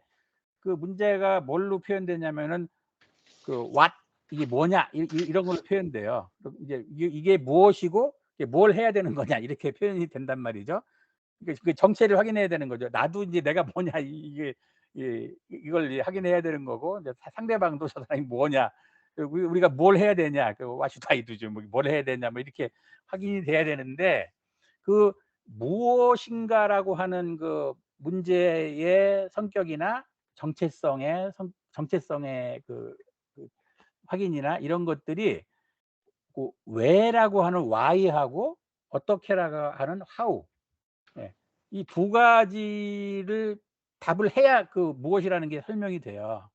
근데 이제 이 종교, 그리고 이제 확장시키면 일반적으로 인문계통 이쪽에서는 그 무엇인가를 그 확인하고자 할 때 그 왜라고 하는 것에 주로 관심을 두고 이제 확인하게 되는 것 같고, 이 과학계통, 이 이과계통 이쪽에서는 이제 어떻게라고 하는 거를 관심을 두고 답을 찾는 것 같아요. 그래서 사실은 뭐 결국에는 다 필요하죠. 또 왜와 어떻게가 같이 설명돼야 되는데, 보통은 이제 우리는 이제 이 인문 우리 그러니까 문과계통은 주로 그 왜 그런 거냐. 그래서 이제 이 우주에 대해서도 우리는 왜 그런 거냐고 지금 계속 이제 물어보는 거고, 과학자들은 그 왜라는 거는 묻지 마, 그냥 그렇게 돼 있는 거예요. 그러니까 왜라는 건 누구도 설명할 수가 없다는 거예요. 그래서 무슨 뭐 지금 양자 그 얽힘이라고 하는 거, 뭐 동시에 여기서 두 군데서 나타나고 이런 거는 그냥 그렇다고 확인될 뿐이지 그 왠지 모른다는 거예요. 과학자들도 왜 그런지 모른다는 거예요. 그냥 현상이 그러하다.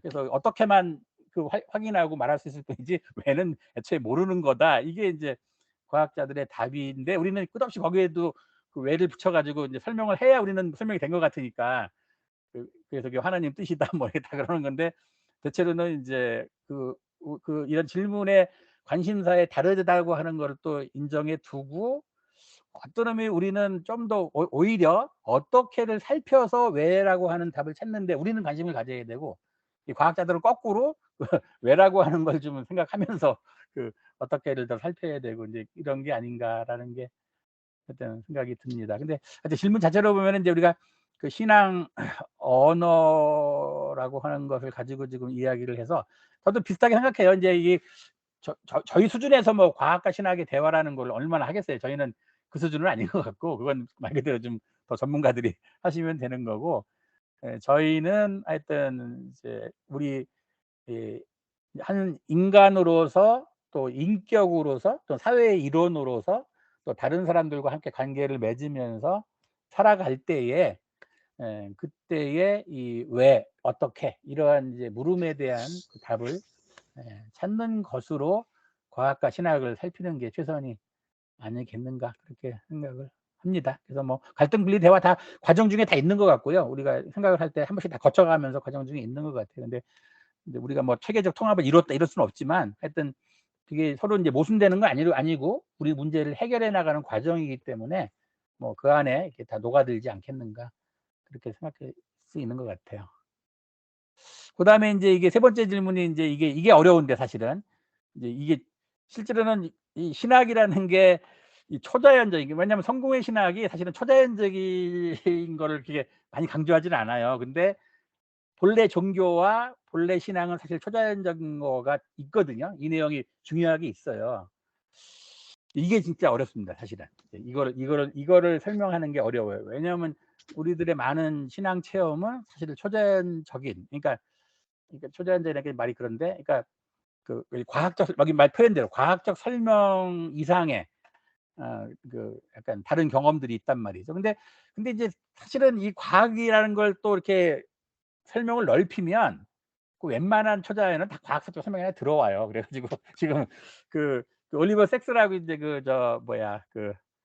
정신과 의사죠, 말하자면. 근데 이제 그 양반이 책을 여러 가지 썼잖아요. 근데 이제 그거 보면은 제가 최근에 환각이라고 하는 그 사람의 지은 책을 이렇게 봤는데, 이게 이제 뭐 정신병하고 약간 다른 차원에서, 예를 들면 시력을, 어른이 돼가지고 시력을 가지고 있다가 시력을 잃은 사람들 경우가 이렇게 눈이 안 보이는데도 이제 환각을 본다는 거예요. 근데 환각을 보는데 그 환각이라는 게 진짜로 막 그 본인으로서는 실제 있는 것처럼 막 느껴지는 그런 정도의 이제 시각적 체험을 하는 거죠. 근데 객관적으로는 그게 있는 게 아니니까 환각이죠. 근데 그 당사자에게는 그게 실제적인 체험이에요.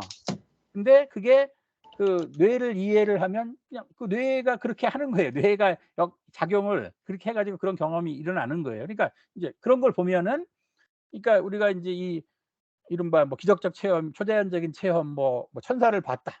이럴 수 있잖아요. 그러면 이걸 어떻게 설명해야 되느냐? 그러면 이게 뭐 천사가 이게 바깥에서 어떤 존재를 어떻게 따로 확인해서 뭐 그런 거는 어려운 것 같아요. 근데 모든 사람이 그것도 인제 그러니까 제가 요즘 그냥 약간 냉소적으로 하는 말 중에 이제 듣기 불편할 수도 있는데 무슨 말을 제가 하냐면 많은 신앙적 체험은 제가 보니까 신앙 때문에 하는 게 아니고 뇌 때문에 하는 거라는 거예요.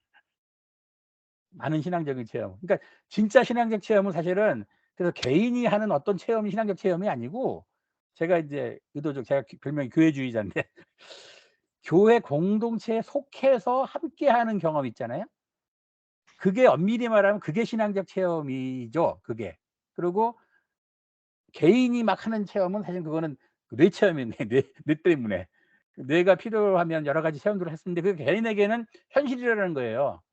그게 가짜가 아니고 현실이야. 왜냐하면 본인에게 본인 뇌 안에서 일어나는 일이니까 이거보다 현실이 없죠. 그러니까 그걸 무시해도 안 되고 그건 그 사람에게는 되게 소중한 것들이고 그러나 그거는 뇌 때문에 하는 체험이니까 그 체험을 가지고 그 체험이 인제 실제 우리 삶에 어떤 영향을 미치냐 또는 우리가 다른 사람하고 어울려 살아갈 때 어떤 도움을 주냐 이제 이런 것들을 더 살펴야 그게 인제 신앙적 체험으로 된다는 거죠.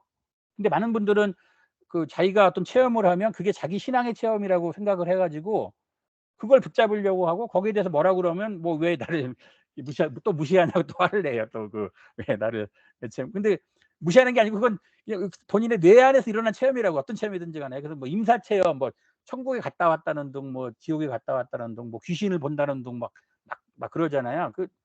하는 얘기가 있는데 제가 그걸 부정하는 게 아니고 그거는 근데 뇌 때문에 하는 체험이라는 거죠, 사실은. 엄밀히 말해서.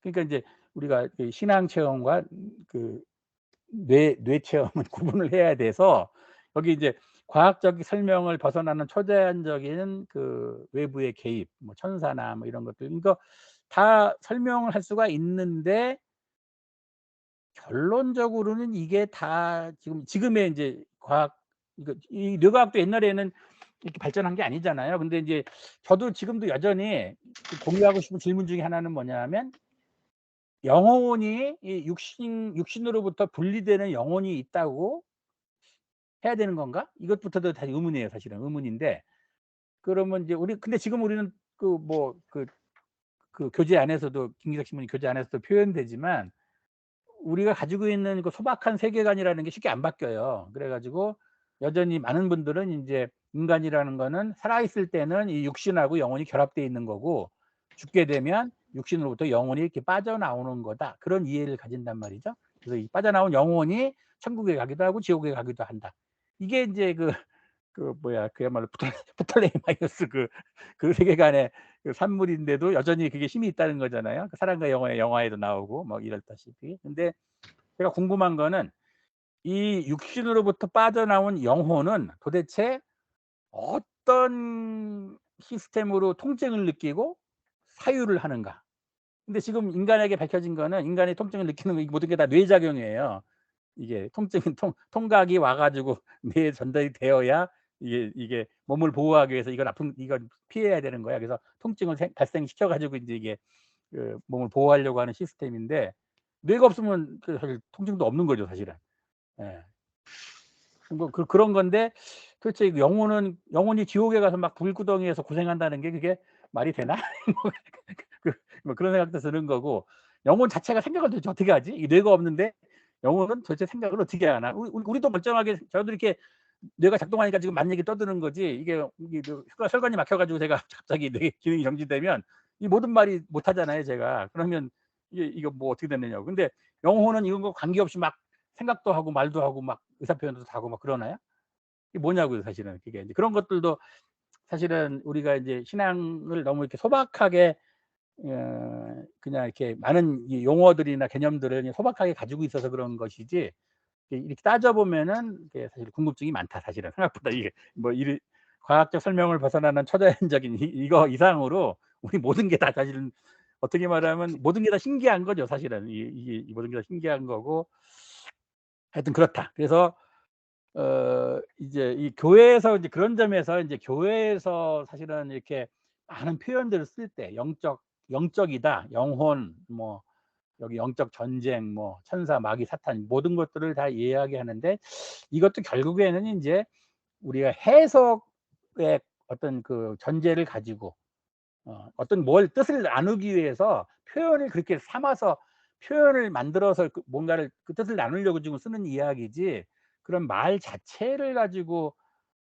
그게 실제하는 것처럼 이렇게 생각할 필요는 없지 않겠는가 인제 그렇게 생각도 하게 됩니다. 그러니까 아까도 뭐 제가 제일 황당한 거는 뭐 이렇게 귀신을 본다는 사람이 제일 황당한데 이렇게 보면은 귀신이 보인다는 거예요, 뒤에 이렇게. 근데 그거는 그게 뭐가 귀신이라고 알고 있으니까 귀신이 보이는 거지 그 귀신이라고 알고 있지 않으면 그냥 딴 걸로 사람으로 보일 거 아니에요, 누가 뒤에 있어도 사실은. 근데 이미 그러니까 자기가 이미 전제를 가지고 있는 걸 가지고 사람이 보는 거기 때문에 눈으로 본다는 거는 그냥 시각만으로 보는 게 아니고 뇌의 판단으로 보는 거기 때문에 그러니까 이미 모든 인간은 자기가 생각하고 있고 알고 있는 거를 눈으로 확인하는 거지 그냥 전적으로 눈으로 새롭게 봐서 아는 게 아니라는 거죠, 실은.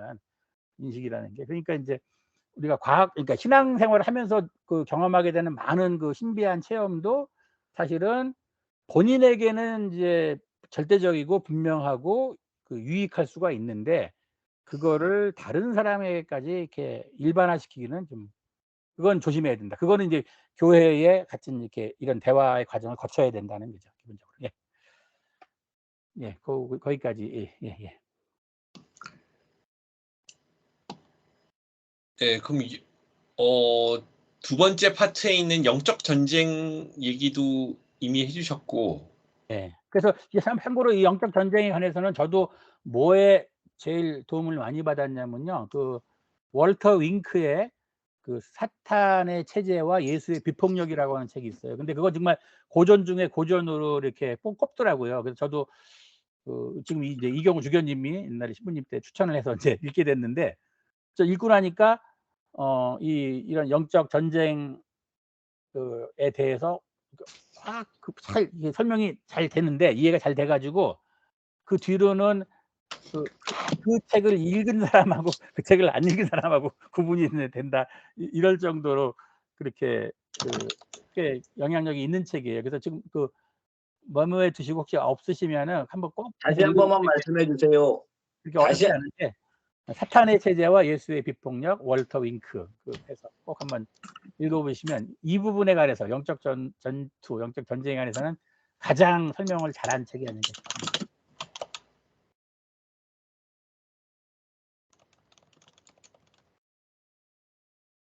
네, 벌써 1시간 넘었네요.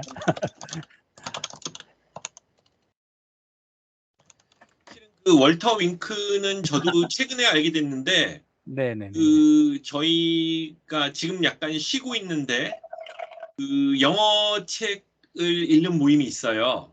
근데 그거를 다음 학기라 그래야 되나? 그때 이제 월터 윙크의 책을 좀 읽기로 했는데, 어떤 3부작 중에 마지막 작품을. 네네. 저희는 그 월터 윙크의 여러 저작들 중에서 일부 챕터들을 발제한 다른 편집본이 있는데요. 네, 그거를 지금 읽을까 생각하고 있습니다. 그 3부작 중에서 우리나라에 번역이 안 된 게 첫 번째라 그래서 그거 읽을까 했었는데 예, 제가 채팅창에다가 월터 윙크라는 신학자에 대해서 잠깐 언급을 했고요. 그럼 이거 약간 좀 일단 저 정한 대로 하면은 다음 질문은 뱀이 저주를 받아 배로 기어다니게 된다는 신화인지 진화 과정으로 볼 수 있는지 여기에 대해서 신부님 좀 얘기해 주실 수 있나요? 이 신화라고 하는 거 있잖아요. 신화. 근데 이게 이제 신화 그러면 우리가 무슨 단군 신화 이래 가지고 약간 하여튼 그러니까 그러니까 사실이 아닌 거 그러니까 지어낸 이야기 뭐 이렇게 보는 건데 사실 신화의 원래 의미가 그렇진 않잖아요. 그러니까 신화가 그러니까 모든 이제 사회에서 그 사회가 공유하는 어떤 삶의 진실을 표현할 때 신화의 형식으로 표현하는 게 거의 일반적이거든요, 거의 그게. 그래서 사실은 우리 성서 안에도 저는 이 신화가 들어와 있다고 생각하고 우리 교회 안에도 신화가 많이 들어와 있다고 생각해요. 근데 많은 분들이 이 신화 얘기를 하면 이게 신앙이 아닌 것 같이 우리는 사실을 신앙하는 사실 종교를 신앙하고 있는 사람들인데 갑자기 신화 얘기를 왜 하냐 그래 가지고 제가 막 화를 내는데 그렇진 않습니다. 그리고 제가 성서 여러 곳을 이렇게 찝어 가지고 확인시켜 드릴 수가 있는데 성서가 이미 충분히 신화를 예 반영하고 있다. 그래서 신화가 인제 나쁜 게 아니라는 거예요. 이게 이 뱀의 저주를 받아 배로 기어다니게 된다. 이게 신화는 신화죠, 사실은. 신화인데 이제 우리는 근데 인제 그 어떻게 말하면 신화의 그 뭐야 뭐 재해석 이상으로 신화의 재구성이라고 그래야 되나? 뭐 그런 거를 하는 거죠, 사실은. 그래서 인제 그 원래 신화 중에 제일 저기한 신화가 그 저 누구죠? 르네 지라르라고 하는 그 이제 프랑스 그 철학자, 신학자가 이제 그 희생양에 대해서 그거를 희생양을 해체하는 것이 그리스도 신앙이라고 그렇게 설명을 하잖아요. 그러니까 인제 신화가 나름대로 일차적으로 의미가 있는데 이 그리스도교 신앙은 그 신화에 머무는 수준이 아니고 그걸 또 한번 해체해서 그 재구성하는 수준이다. 이제 그렇게 보시면 될 것 같아요. 그러니까 저희들. 예, 네. 저희가 이번에 읽은 글의 맨 첫 번째 글에서도 그 제 기억에 칼 바르트였던 것 같은데 이미 비신화 얘기를 했었다. 예예예. 불트만이죠, 불트만. 이권에서도 그거를 이제 교육을 하고 신학생들에게 그거를 받아들였다라고 하는데 아직도 이제 과학과 신학의 충돌이 문제가 되는 게 제가 이해하는 바로는 김기석 신부님이 한탄스럽다. 그러니까 네. 지금 이제 창조 과학 이런 걸 주장하는 진영에서도 신학적으로 이 비신화 이런 개념들을 수용을 한다고 하면서도 아직 저러는 게 참 한탄스럽다. 이렇게 저는 이해를 했습니다. 맞습니다. 네. 그럼 다음 질문 뭐 과학과 신학 내 진리는 어디까지 봐야 하는지. 아, 그리고 저 신부님 참고로 저희가요. 네. 1시간 반에서 2시간 정도 했습니다. 근데 만약에 신부님께서 피곤하시거나 그러면은 아니요. 그렇지 시간을 않고요. 저는 정해주시면 좋고요. 네. 네. 그럼 저는 뭐 다음 질문으로 제가 읽어본 과학과 신학 내 진리는 어디까지 봐야 하는지. 예. 모든 사람은 죽는다. 예가 없고 사실이기에 진리 참이다. 예. 예 두 번째. 창조론 진화론은 변동 가능한 가설이다. 예 세 번째. 성서의 이해는 과학기술의 진보에 따라 언제든지 수정 변경 변화 가능하다. 성서는 진리가 아니다. 이거 약간 좀 여러 가지 그러니까 내용이 저는 들어있는데 인제 요즘에 이런 논의를 보면 이게 인제 아까도 말씀드렸지만 우리가 나누는 모든 것이 인제 말로 하기 때문에 어떤 의미로 우리 신앙생활을 하는 가장 주된 목적은 이 이런 종교적인 언어에 속지 않는 겁니다. 그러니까 말에 속지 않는 거죠. 그러니까 누가 무슨 경제학을 왜 배우냐 그러면 "경제학자한테 속지 않기 위해서 배운다." 이런 말이 있다 그러는데 농담이 있다 그러는데 우리도 이런 거를 왜 배우냐면 이런 신학을 왜 배우냐면 이 마구 말을 하는 그런 설교자한테 속지 않기 위해서 배우는 건데 이게 진리라고 하는 말 있잖아요. 이 진리라고 하는 말도 이게 뭐가 진리냐고 그럴 때 이게 자체가 이거 개념 규정하기 나름이에요. 진리가 뭐가 따로 진리가 뭐 있는 게 아니고 그러니까 사실과 부합되는 게 진리라고 생각하면 그게 진리겠죠. 근데 사실과 부합되는 것만 가지고 우리가 살아가냐? 예 그렇지 않아요. 사실은 적절하게는 "내가 당신을 사랑합니다." 그러면 그 사랑한다는 게 사실의 문제냐? 사실은 사실이 아니어도 사랑한다고 말할 때가 있는 거고 이제 그런 거죠. 그러니까 누구 말대로 인간은 이제 진실을 사는 거지 사실을 사는 게 아닌데 물론 사실도 필요하죠. 근데 이 모든 것이 다 이 언어를 한번 통하게 되면 다 왜곡이 돼요. 언어를 통하게 되면 기본적으로 관점이 정해지기 때문에 그러니까 화자가 정해져. 이렇게 언어를 말하는 화자가 정해지기 때문에 그거에 따라서 해석이 불가피한 거죠. 그러니까 당연히 그 관점에 따라서 왜곡이 일어나 가지고 늘 이렇게 해석을 통해서 전달되기 마련인 거죠. 그러니까 그 사실 자체에 부합한다고 하는 것 자체가 정말 그 쉬운 일이 아니잖아요. 그리고 사실에 부합된다 하더라도 그걸 진리라고 본다는 게 되게 좁은 생각인 거죠. 그건 일종의 그 본질 자체가 모든 사물이나 사건의 본질 자체가 따로 있어서 그 본질에 부합되는 그 해석을 얻는 것이 중요하겠다. 뭐 이런 생각인 거죠, 사실은. 근데 이제 이미 그런 거냐 실제로? 이제 그런 거 아닌 것 같다는 게 이제 지금 요즘에 그 해석학의 결론이 아닌가 싶어요, 사실은. 그래서 이 진리라고 말할 때 또 본질이라고 말할 때 이런 거가 이제 오히려 한 번 더 다르게 표현을 하면 이제 이 진리보다도 우리가 함께 할 수 있는 진실 뭐 이런 거가 더 유용한 게 아닌가, 필요한 게 아닌가 이제 그런 생각이 들어서 과학은 어떤 의미로니까 과학은 이제 사실에 부합되는 게 중요하죠. 사실은 과학은 원래 사실을 토대로 해서 다루는 거니까. 근데 신앙이 과학하고 똑같은 수준으로 사실에 관심을 갖는다는 거는 좀 약간 다른 착각이 아닌가. 그래서 늘 이제 말씀드리지만 예를 들면 예수님의 부활 같은 거 있잖아요. 예수님의 부활 사건 같은 거. 이거를 다 사람들이 그 사실의 문제를 생각해 가지고 예수님이 그 시신에서 이렇게 소생해서 되살아나서 뭐 이렇게 돌아다니셨다. 근데 이게 사실이어야만 부활을 믿는 거다. 이렇게 많은 분들이 생각을 하세요. 근데 실은 부활에 대한 이해는 그 예수님의 시신이 소생했다는 사실 그것만이 아니고 그걸 포함하고 더 많은 의미들을 담고 있단 말이죠. 많은 경험들을 담고 있고 많은 증언들을 담고 있고 그래서 되게 복합적인 종합적인 개념이에요. 사실은 이게 성서가 증언하는 부활이라는 게. 근데 이거를 그냥 사실로만 이렇게 너무 딱 좁혀 가지고 사실이냐 아니냐 이것만 따지게 되면은 이제 우리가 사실교를 믿는 거죠, 사실은. 그리스도를 믿는 게 아니고 사실교를 믿어가지고 현대인들은 다 사실교 신자다 이런 말이 있는데 우리 뭐가 사실이냐 아니냐 가지고 따져. 근데 아니 제가 우리 부모님 자녀 아들인 거는 사실이죠. 근데 그 사실만 가지고 아무것도 말을 해주는 게 없어요, 사실은. 그 사실을 전제로 해서 그다음에 내가 어떻게 지금 관계를 어떻게 살아내냐고 하는 그 삶의 진실들이 있는 건데.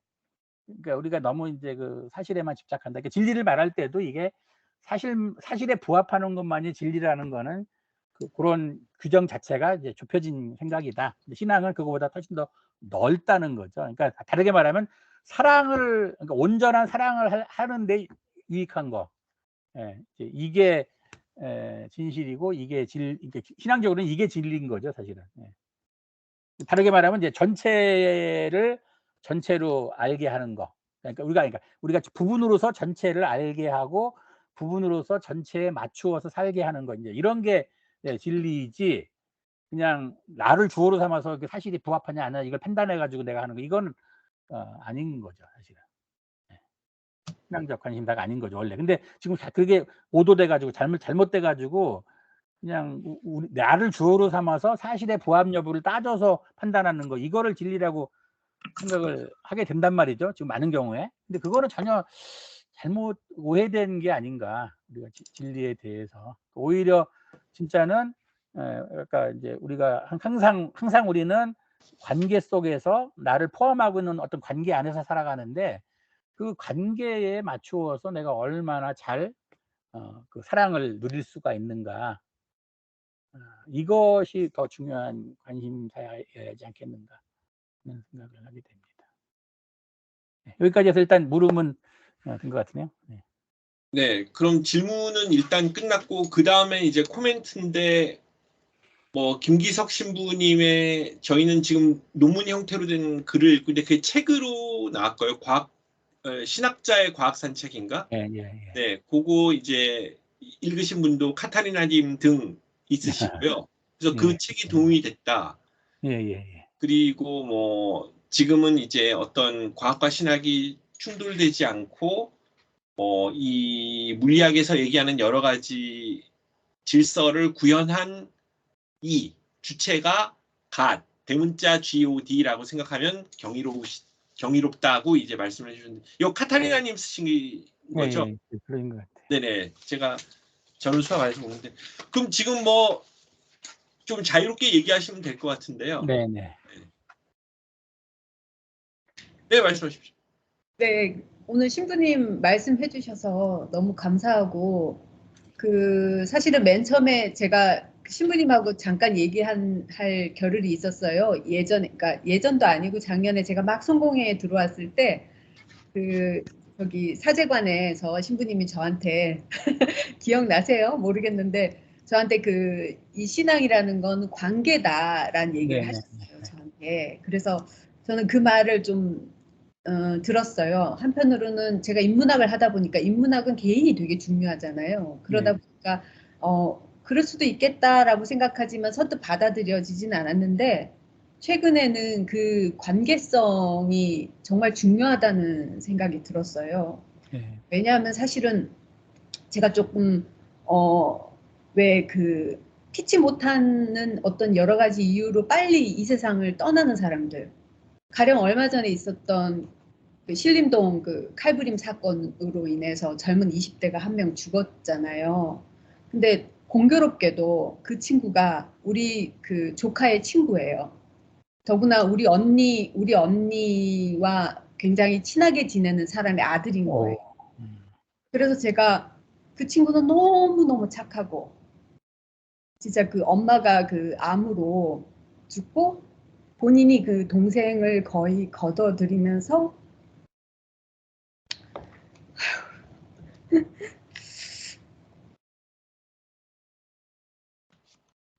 그렇게 이제 했는데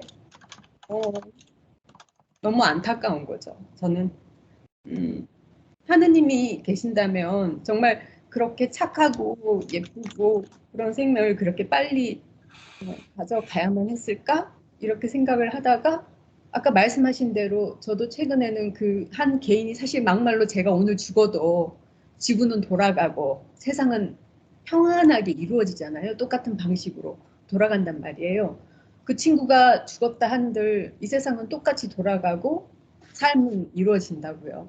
그런데 과연 그 젊은 친구의 그 죽음이 무슨 의미일까 생각했을 때 그래서 제가 오늘 사실은 바깥에 나가서 좀 걸으면서 소식을 듣고 며칠간 되게 마음이 울적했어요.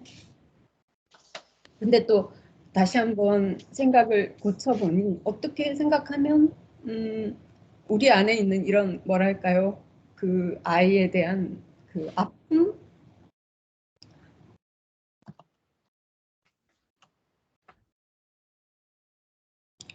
이거를 내 안에 품게 해준 그분이 하나님일 수도 있겠다.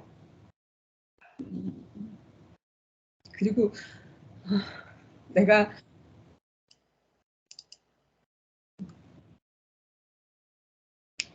그 아이를 위해서 기도하는 이 마음 이걸 이제 하느님이 내 안에서 주는 걸 수도 있지 않을까? 뭐 이런 생각을 하게 됐어요. 그래서 오늘 제가 비를 맞게 됐는데 너무 간절하게 기도가 되더라고요. 그래서 그 마음을 조금이라도 어떻게 생각하면 그 아이는 이 상을 그러니까 생을 마감하고 숨이 끊어지는 순간 그냥 존재하지 않는 그런 존재가 되겠죠. 그렇지만 이제 남아있는 그 아이와 연결된 많은 사람들의 관계 속에서 아마 그 아이를 생각하지 않을까. 저나 혹은 언니, 우리 조카, 뭐 그 형제들 이렇게 생각할 거라고 생각하면 한편으로는 조금 마음이 이렇게 좀 뭐랄까요? 좀 마음이 좀 어떻게 표현할지 모르겠는데 좀 낫지 않을까. 그래서 계속해서 기도하는 마음을 제가 당분간 좀 기도해야 되겠다 이런 생각을 갖게 됐어요. 그래서 그 신부님이 말씀하신 그 관계성 속에서 하느님의 임재하심을 느끼는 것, 그다음에 그 전체 어떻게 보면은 이것이 종합적인 사고일 수도 있을 거잖아요. 한 개인으로부터 출발하는 게 아니라 연역적인 어떤 생각 속에서 한다면 사실 그것이 진리인지 진리가 아닌지 저희는 판단할 겨를이 없고 단지 그 창조의 우주의 공간 속의 한 부분이라면 다만 그렇게 할 수밖에 없는 것이 아닌가 뭐 그런 생각이 들더라고요. 그리고 뭐 워즈워스도 옛날부터 그랬어요. 마음이 착하고 정말 고운 사람은 신이 일찍 데려가고 그 다음에 악랄하고 정말 끈질긴 인간은 끝까지 살아남는다고 예전부터 그런 얘기가 있었단 말이에요. 그래서 그리고 뭐 소위 말하는 그 친일파들은 지금도 대대손손 잘 살고 있고 독립운동가들은 정말 여전히 지금도 핍박받으면서 살잖아요. 그런 그 불합리를 우리가 어떻게 받아들일 것인가. 이것이 한편으로는 종교를 갖는 것이 한편으로는 위안이 되고 또 한편으로는 나를 보호하는 장치가 되고 내 마음을 도닥여주는 그런 역할도 하는 것이 아닌가 그런 생각을 문득 했습니다.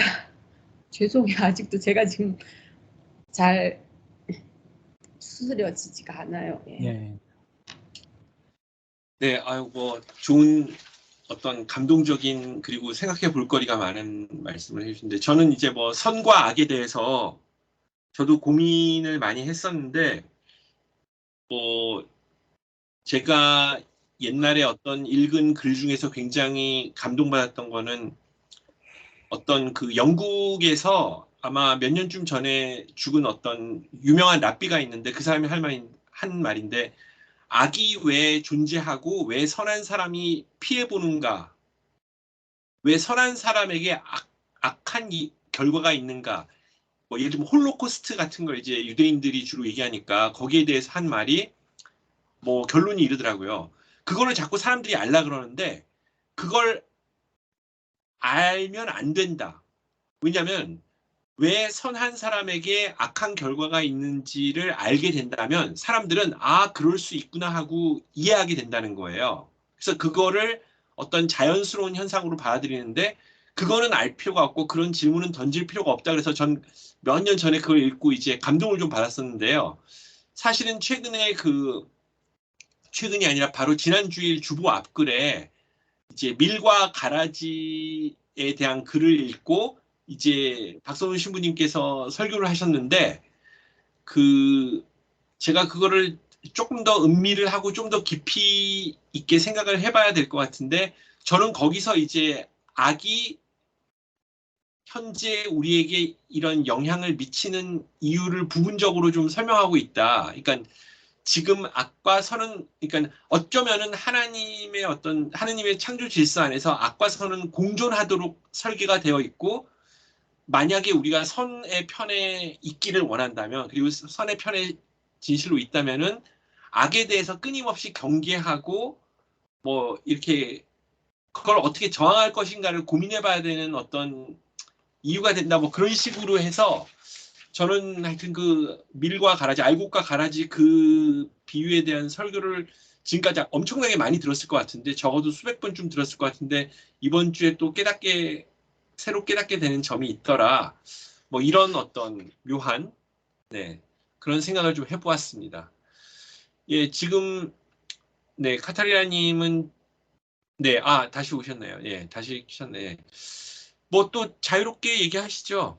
네. 그리고 뭐 적당한 때에 뭐 오늘 모임을 마쳐도 좋을 것 같고 참고로 다음 모임에 대해서 말씀드리면은 뭐 제가 오늘까지 지킴이긴 한데 이제 뭐 8월 달에 휴가도 많고 덥고 또 그럴 테니까요. 이번 여름에 굉장히 덥고 비도 또 많이 올 거다 이런 예상을 하고 있는데 좀 쉬시고 9월쯤에 좀 선선해지면 그리고 이제 비도 좀 그치고 그러면 그때 다시 뭐 모르겠어요. 양육위를 통해서 공지를 하든지 그리고 지금 이 단톡방이 유지가 된다면 거기에 대해서 공지를 해서 또 오늘 이제 오신 뭐 임태영 님이나 그 아까 오셨던 박성원 님 이런 분 그리고 이원 마리아 님은 또 다른 일로도 많이 바쁘신 것 같아요. 양육위원 하시고 근데 뭐 공지해서 또 오면은 저희가 일단은 그 김기석 신부님의 그 결국 책으로 나온 글이 그 논문 형태로 12편으로 되어 있는데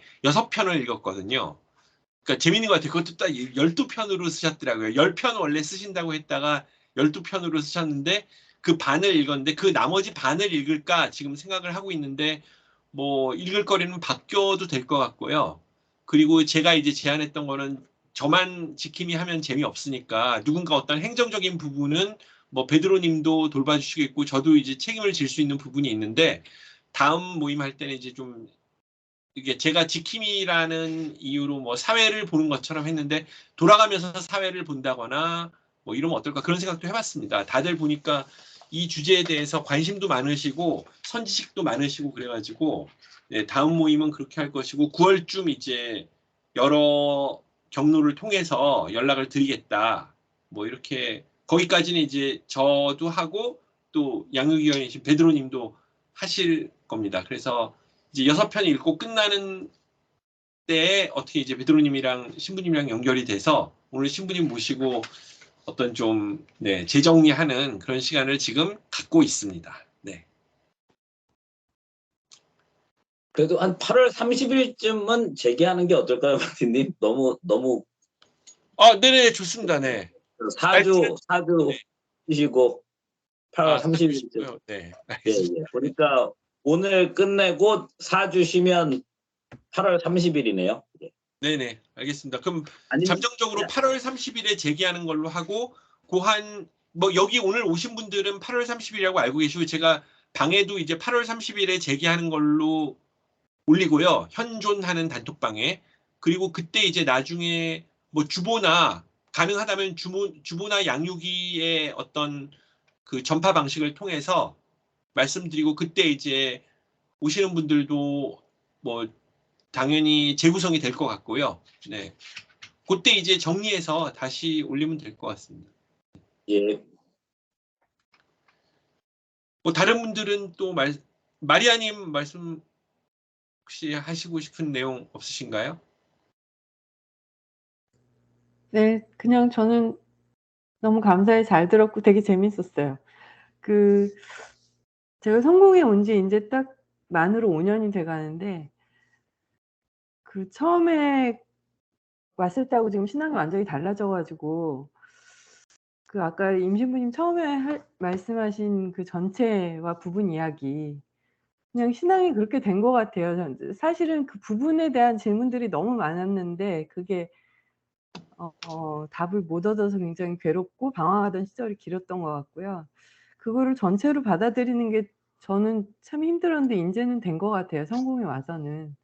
그래서 오히려 그 부분에 대한 질문들이 좀 너무 없어져 가지고 어떤 때는 좀 낯설기도 하고, 누가 질문을 하면은 대답을 못 해 가지고 제가 성공의 신이라는 걸 말하기가 좀 주저될 정도로 약간 신앙의 모습이 이렇게 많이 달라졌는데, 신부님이 괜찮다고 해 주신 것 같아서 되게 기분이 좋았고요. 그리고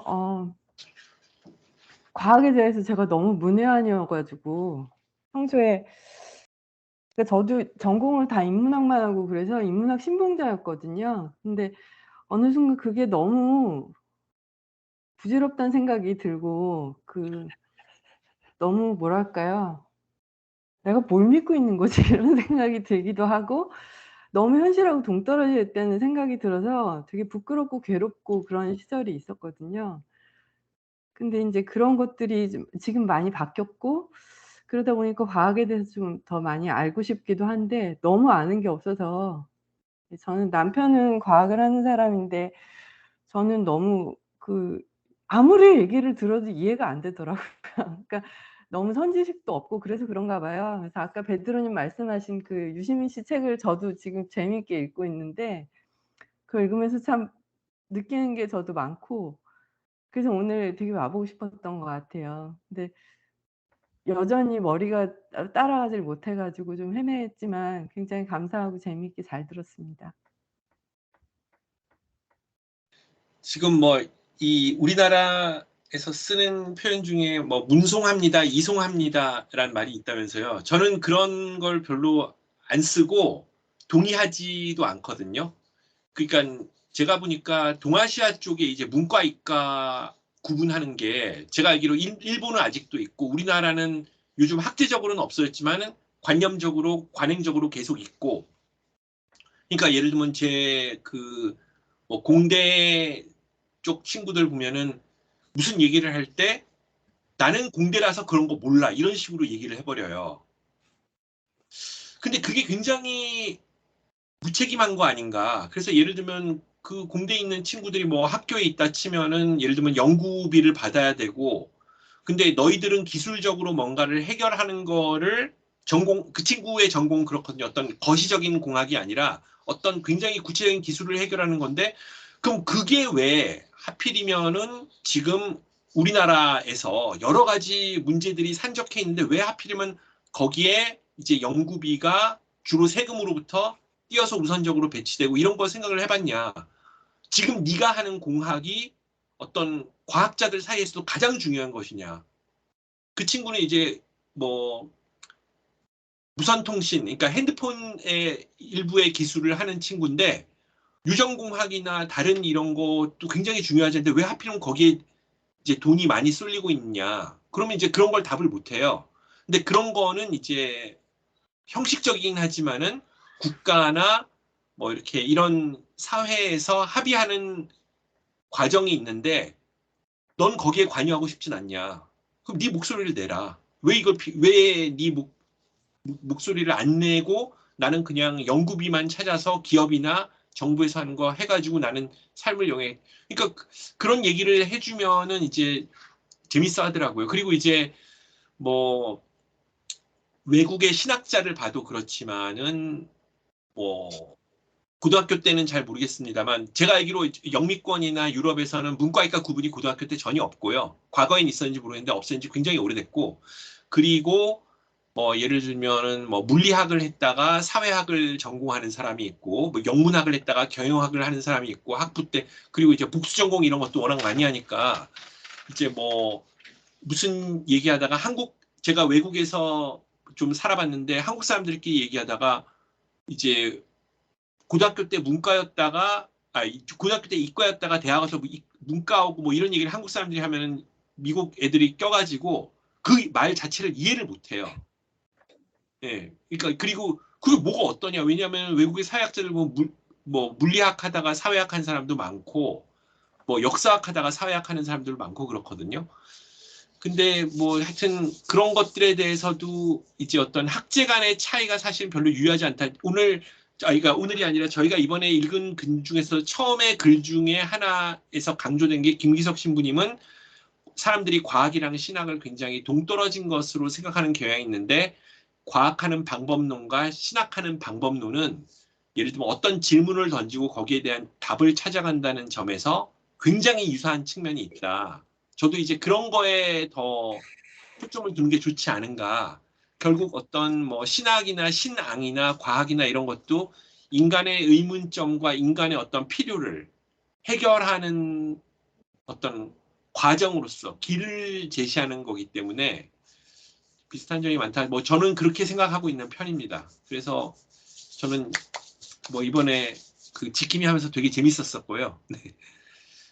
다른 분들 뭐 얘기하시고 이제 천천히 마무리를 해야 될 것 같습니다. 임태영님은 혹시 더 말씀하실 내용이 없으신가요? 네. 처음 이 승공에 전입하고 이렇게 또 여러 선배님들을 만나 뵙게 돼서 대단히 반갑고 오늘 신부님 좋은 말씀 해주셔서 감사드립니다. 뭐 저기 그 우리 김성현님께서 주신 김기석 교수님 글을 잠깐 읽어봤는데요. 거기서 좀 제가 좀 잠깐 또 궁금한 게 있어서 신부님께 한번 여쭤볼게요. 그분이 이제 뭐 바르트가 이야기하는 계시라든지 그 틸리의 어떤 실존 이런 것이 서구 사회에 너무 이렇게 편향되게 어떤 하나님을 인식하는 어떤 방법으로 이렇게 돼 있다라는 어떤 지적을 좀 하신 것 같은데요. 그렇다면 그 외에 뭐 과학으로 하나님을 인식할 수 있는 어떤 방법이 있는지 또 다른 어떤 방법으로 하나님을 인식할 수 있는 뭐 그런 어떤 게 있는지도 좀 궁금하고 그런 어떤 바르트의 이야기 계시에 의해서 즉 뭐 성서에 의해서 우리가 하나님을 인식하지 않는다면 그게 진정한 어떤 예수 그리스도를 인식하는 어떤 방법이 그 외에도 있을까? 이게 의문이 들거든요.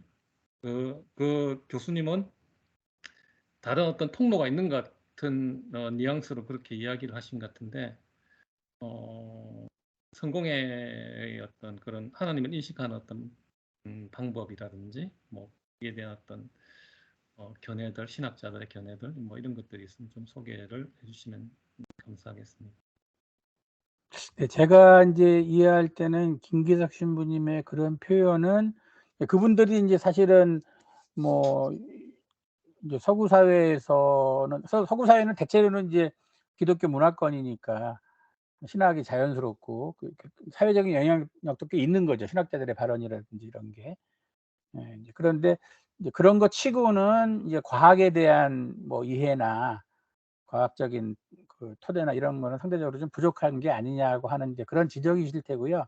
상대적으로 이제 그런 신학자들 중에서 이제 판넨베르크 뭐 이런 사람들은 과학에도 좀 더 관심을 많이 갖고 있고, 또 뭐 한스킹 이런 분들도 하여튼 요즘에 신학을 하시려면 대부분 이제 과학적인 건 기본으로 또 하셔야 되고 그런 것 같아요. 이제 그런 걸 살짝 언급하고 지나가시는 것 같고, 성공의 전통에서 말한다면 사실은 이제 우리는 그 그리스도교 신앙을 아까 창조 신앙을 강조했잖아요. 창조부터 완성까지를 전제로 하고 거기에서 이제 회복의 이야기를 우리가 예수님을 통한 구원의 이야기를 다룬단 말이죠. 그래서 이제 그때도 얘기했지만 우리 이제 니케아 신경을 외울 때 우리 인간을 위하여 우리의 구원을 위하여 하늘에서 내려오셔서 사람이 되시고 이렇게 고백하는 대목이 있는데 그게 이제 겹치잖아요. 우리 인간을 위하여 우리의 구원을 위하여 그렇게 얘기할 때 애초에 그걸 작성할 때 맥락은 우리 인간을 위하여 할 때는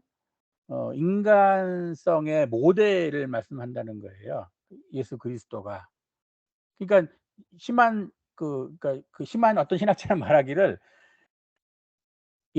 개신교 신앙에서는 우리 예수님이 우리 죄 때문에 오셨다고 표현하지만 사람이 되셨다고 표현하지만 아마도 죄가 아니어도 오셨을 거다.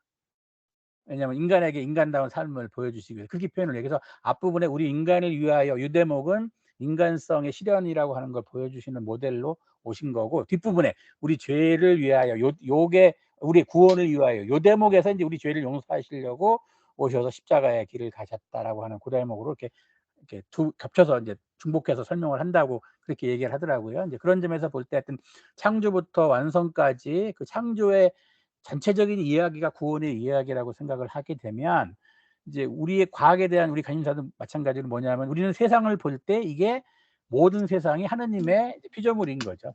그래서 그 모든 피조물을 통해서 하느님의 그러니까 의지, 그러니까 하나님의 뜻, 하나님의 그 경륜 뭐 이런 것을 느낄 수 있다고 생각을 하고, 또 모든 만물이 하느님께서 사용하시는 이제 뭐 구원의 도구죠. 우리를 위해서 베풀어 주시는 구원의 도구일 수도 있고 하느님 뜻을 나타내는 그 통로일 수도 있고, 그래서 그런 관점을 이른바 성사적이라고 표현해요. 사크라멘탈하다고 하는 그 성사적이라고 하는 표현을 쓰는데, 그 성사적인 관점이 사실은 우리 성공의 신학에서 사실은 그런 이제 그런 그러니까 오직 말씀 중심의 뭐 이런 강조점보다도 오히려 이 세상 모든 만물을 통해서 하나님이 우리를 구원하신다라고 하는 이제 그런 설명을 우리가 가질 수가 있게 되고, 그러면 뒤집어 말하면 그러니까 우리가 신앙생활을 왜 하냐고 할 때 사실은 뭐 우리 개인을 위해 산다고도 그러지만 지난주에 그 로마서의 바울로 사도가 표현하듯이 모든 피조물이 신음을 하는데,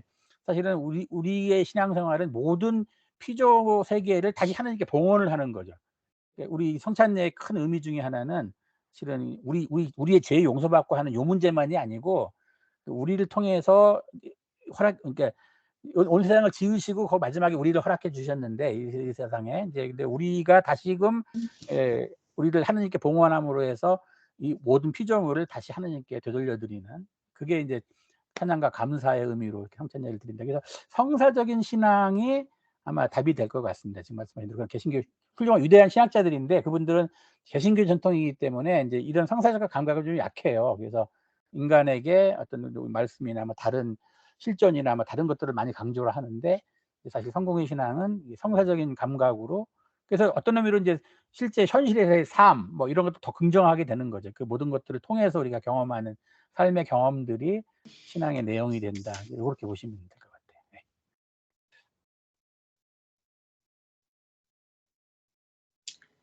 예, 그럼 뭐 베드로님 뭐 혹시 발언하실 것 없으신가요? 오늘 너무 좋았습니다, 진짜로. 그 질문하신 부분은 많이 해소가 되셨나요? 예, 뭐 말씀드린 이렇게 늘 그런 것 같은데 이렇게 까먹어서 문제다 좀 지나면 그런데 어떤 이렇게 딱 이렇게 와닿는 부분 몇 가지들이 이렇게 있고, 그런 생각들이 저의 어떤 생각이나 신앙이나 이런 거를 조금 이렇게 진전시켜 주시는 면이 있는 것 같아요. 예. 네. 감사했습니다. 네. 베드로님도 그 양육위원으로서 약간 의무감으로 오신 것도 같은데 이번 학기 내내 많이 잘 지켜주셔서 저희가 최소 3명일 때 이제 베드로님과 저만 있어도 2명이 되는 뭐 이런 일도 있었고요. 네. 아까 뭐 카타리나님 굉장히 중요한 뭐 경험이랄까 어떤 굉장히 어떻게 보면은 되게 뭉클하고 개인적인 그런 어떤 부분도 많이 나눠주셨는데 혹시 뭐 지금 이제 마무리하는 시간이 되었으니 더 뭐 한마디 더 해주실 수 있을까요? 없고요. 네. 예, 그냥 열심히 하느님 알아갈게요. 네, 예. 근데 이제 지금 아까도 이제 이제 임태영 교수님 말씀하시는 게 이제 우리 신앙의 내용이 뭐가 초점이냐고 말할 때 제가 이제 성사적이라고 하는 말씀 드렸지만 사실은 그 이제 예수님이 오셔서 그 십자가에서 보여주신 게 이제 우리 죄의 문제를 해결해 주시는 거기도 한데 이제 아까 이제 인간성의 모델 그 우리 인간을 위하여라고 할 때 그게 이제 겹쳐지는 거죠. 사실 연결되고 겹쳐지는 거죠. 그래서 지금 아까 이제 우리 카타리나 교수님 말씀 들으면서도 그 내일 아침에 사실은 이제 별세 일주기를 기념하는 교우가 있는데 송주환 어거스틴이라고 연세대에서 그 이제 호흡계 의사였는데 과로로 쓰러져서 돌아가셨어요. 근데 이제 쓰러져 가지고 4년 동안 계시다가 돌아가셨는데 그 이제 내일이 일주기예요. 그래서 이거 어떻게 저는 그 부모님도 옛날 잘 알고 이제 그랬는데 그 아버님도 그 아들보다 좀 먼저 이제 암으로 돌아가셨고 이 아들은 이제 쓰러져 있다가 지금 이제 돌아가셨고 뭐 그래서 그러니까 너무나 아무것도 부러울 것도 없이 행복했던 가정이 갑자기 그 아버지 돌아가시고 아들 쓰러져서 죽고 이렇게 돼 가지고 어떻게 뭐 위로할 말이 없어요. 그래서 인제 근데 제가 아까 이제 이렇게 검색을 해 보니까 그 별세 성찬예 때에 그 설교를 제가 했더라고요. 인제 근데 그 내용을 이제 보게 되면 실은 어떻게 뭐 인간적으로 위로할 수가 없는데 그 예수 그리스도 그러니까 예수님이죠. 예수님의 그 이제 삶, 그 사역 그리고 십자가에 죽으신 그 일들을 잘 살피면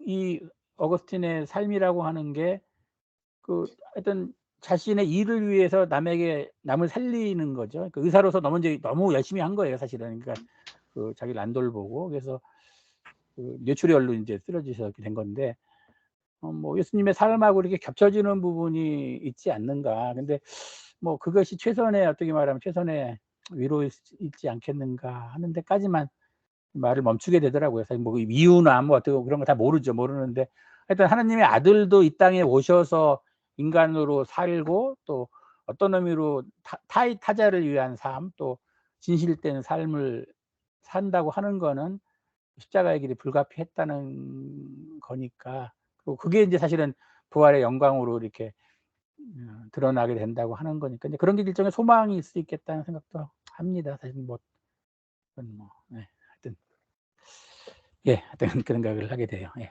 아침에 이곳이 성찬례 때 인제 일주기 기념을 제가 하게 돼서 그 생각을 하게 됩니다. 네, 인제 그러면 마무리하시죠 뭐. 네. 저희가 원래는 뭐 이렇게 되게 자유롭게 거의 뭐 이렇게 안녕히 계세요 그러고 나갔는데 오늘 신부님도 오시고 그랬으니까요. 네. 뭐 기도로 마치면 어떨까 하는데 신부님 기도해 주시겠습니까? 네, 그럼 같이 기도하고 마치겠습니다. 네, 지금 마치도록 하겠습니다. 네, 성부와 성자와 성령의 이름으로 하나이다. 아멘. 하나님, 온 세상을 지으신 하나님 찬양과 감사를 드립니다. 또 저희를 이 세상에 있게 하셔서 이 모든 당신의 창조의 신비를 누리고 또 이렇게 깨닫게 해 주시는 것을 감사합니다. 이 모든 것들은 저희가 주님의 은총 안에서 주님께 찬양과 감사를 돌리고 저희 모두의 삶을 온전히 사랑의 삶으로 이렇게 살도록 하기 위한 것인 것을 기억합니다. 하나님, 이제까지와 마찬가지로 늘 저희와 함께 해주시면서 은총과 지혜를 더해 주셔서 저희가 주님께서 저희에게 기대하시는 삶의 열매를 잘 맺을 수 있도록 인도하여 주시옵소서. 저희가 배우고 깨닫는 모든 것들에 참으로 기쁨을 느끼고 그것들을 통해서 또 주님을 찬양할 수 있게 도와주시옵소서. 이 시간 우리 함께한 교우들 서로서로를 기억합니다. 주님께서 함께 불러 모아주시고 또 이 사랑의 끈으로 하나가 되게 하셨으니 정말 감사를 드리고 우리 교회 공동체를 통해서 이러한 삶을 계속 이어갈 수 있도록 축복하여 주시옵소서. 한 주간의 삶 저희 보살펴 주시고 몸과 마음과 영혼의 강건함을 주님께서 지켜주시옵소서. 감사드리며 우리 주 예수 그리스도 이름으로 기도합니다. 아멘. 아멘. 네, 그러면은 네, 예, 고맙습니다. 오늘 좀 특별한 그 모임에 참여해 주신 분들 너무 감사하고요.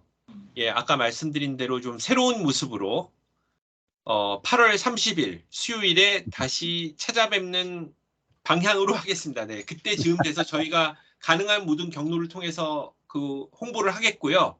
뭐 오신 분들 계속 오시면 좋겠고 또 새로운 분들 오시면 좋겠고 그리고 저는 뭐 생각을 했는데 그 여기가 아무래도 신앙적이고 신학적인 부분을 안 논할 수가 없기 때문에 규제가 아무리 있어도 임종호 신부님께서 자주 와주시면 좋을 것 같고요. 네, 또 시간 되면은 시간만 네. 허락하면 자주 오겠습니다. 예. 그 저희는 언제나 환영이고 또 뭐 임종호 신부님 외에도 다른 분들도 그리고 이제 말씀드린 대로 김기석 신부님도 저희랑도 함께 해주시겠다는 의사를 밝히셨는데 뭐 저희뿐만 아니라 뭐 양육위나 알고 보니까 정교 특강은 또 몇 년 전에 여러 번 하셨다 그러더라고요. 그래서 네. 뭐 다른 형태로 김기성 저 신부님 보시는 것도 네 그런 카드도 남아 있으니까 기억해 주시기 바라고요. 예, 제가 오늘 녹화를 시작했기 때문에 다른 분들 다 나가시면 제가 마지막으로 나가겠습니다. 제가 옛날에 그냥 안녕히 계세요. 겠습니다. 감사합니다. 안녕히 네, 가십시오. 감사합니다. 네. 네, 네, 감사합니다. 네, 안녕히 가세요. 그냥 나가시면 네. 됩니다. 안녕히 가세요. 나가지를 못하겠네. 빨간 버튼 끊으시면 돼요. 전화 무슨 빨간. 네. 하세요. 예. 아유, 베드로님 감사합니다. 예, 네, 감사합니다. 네, 안녕히 가세요.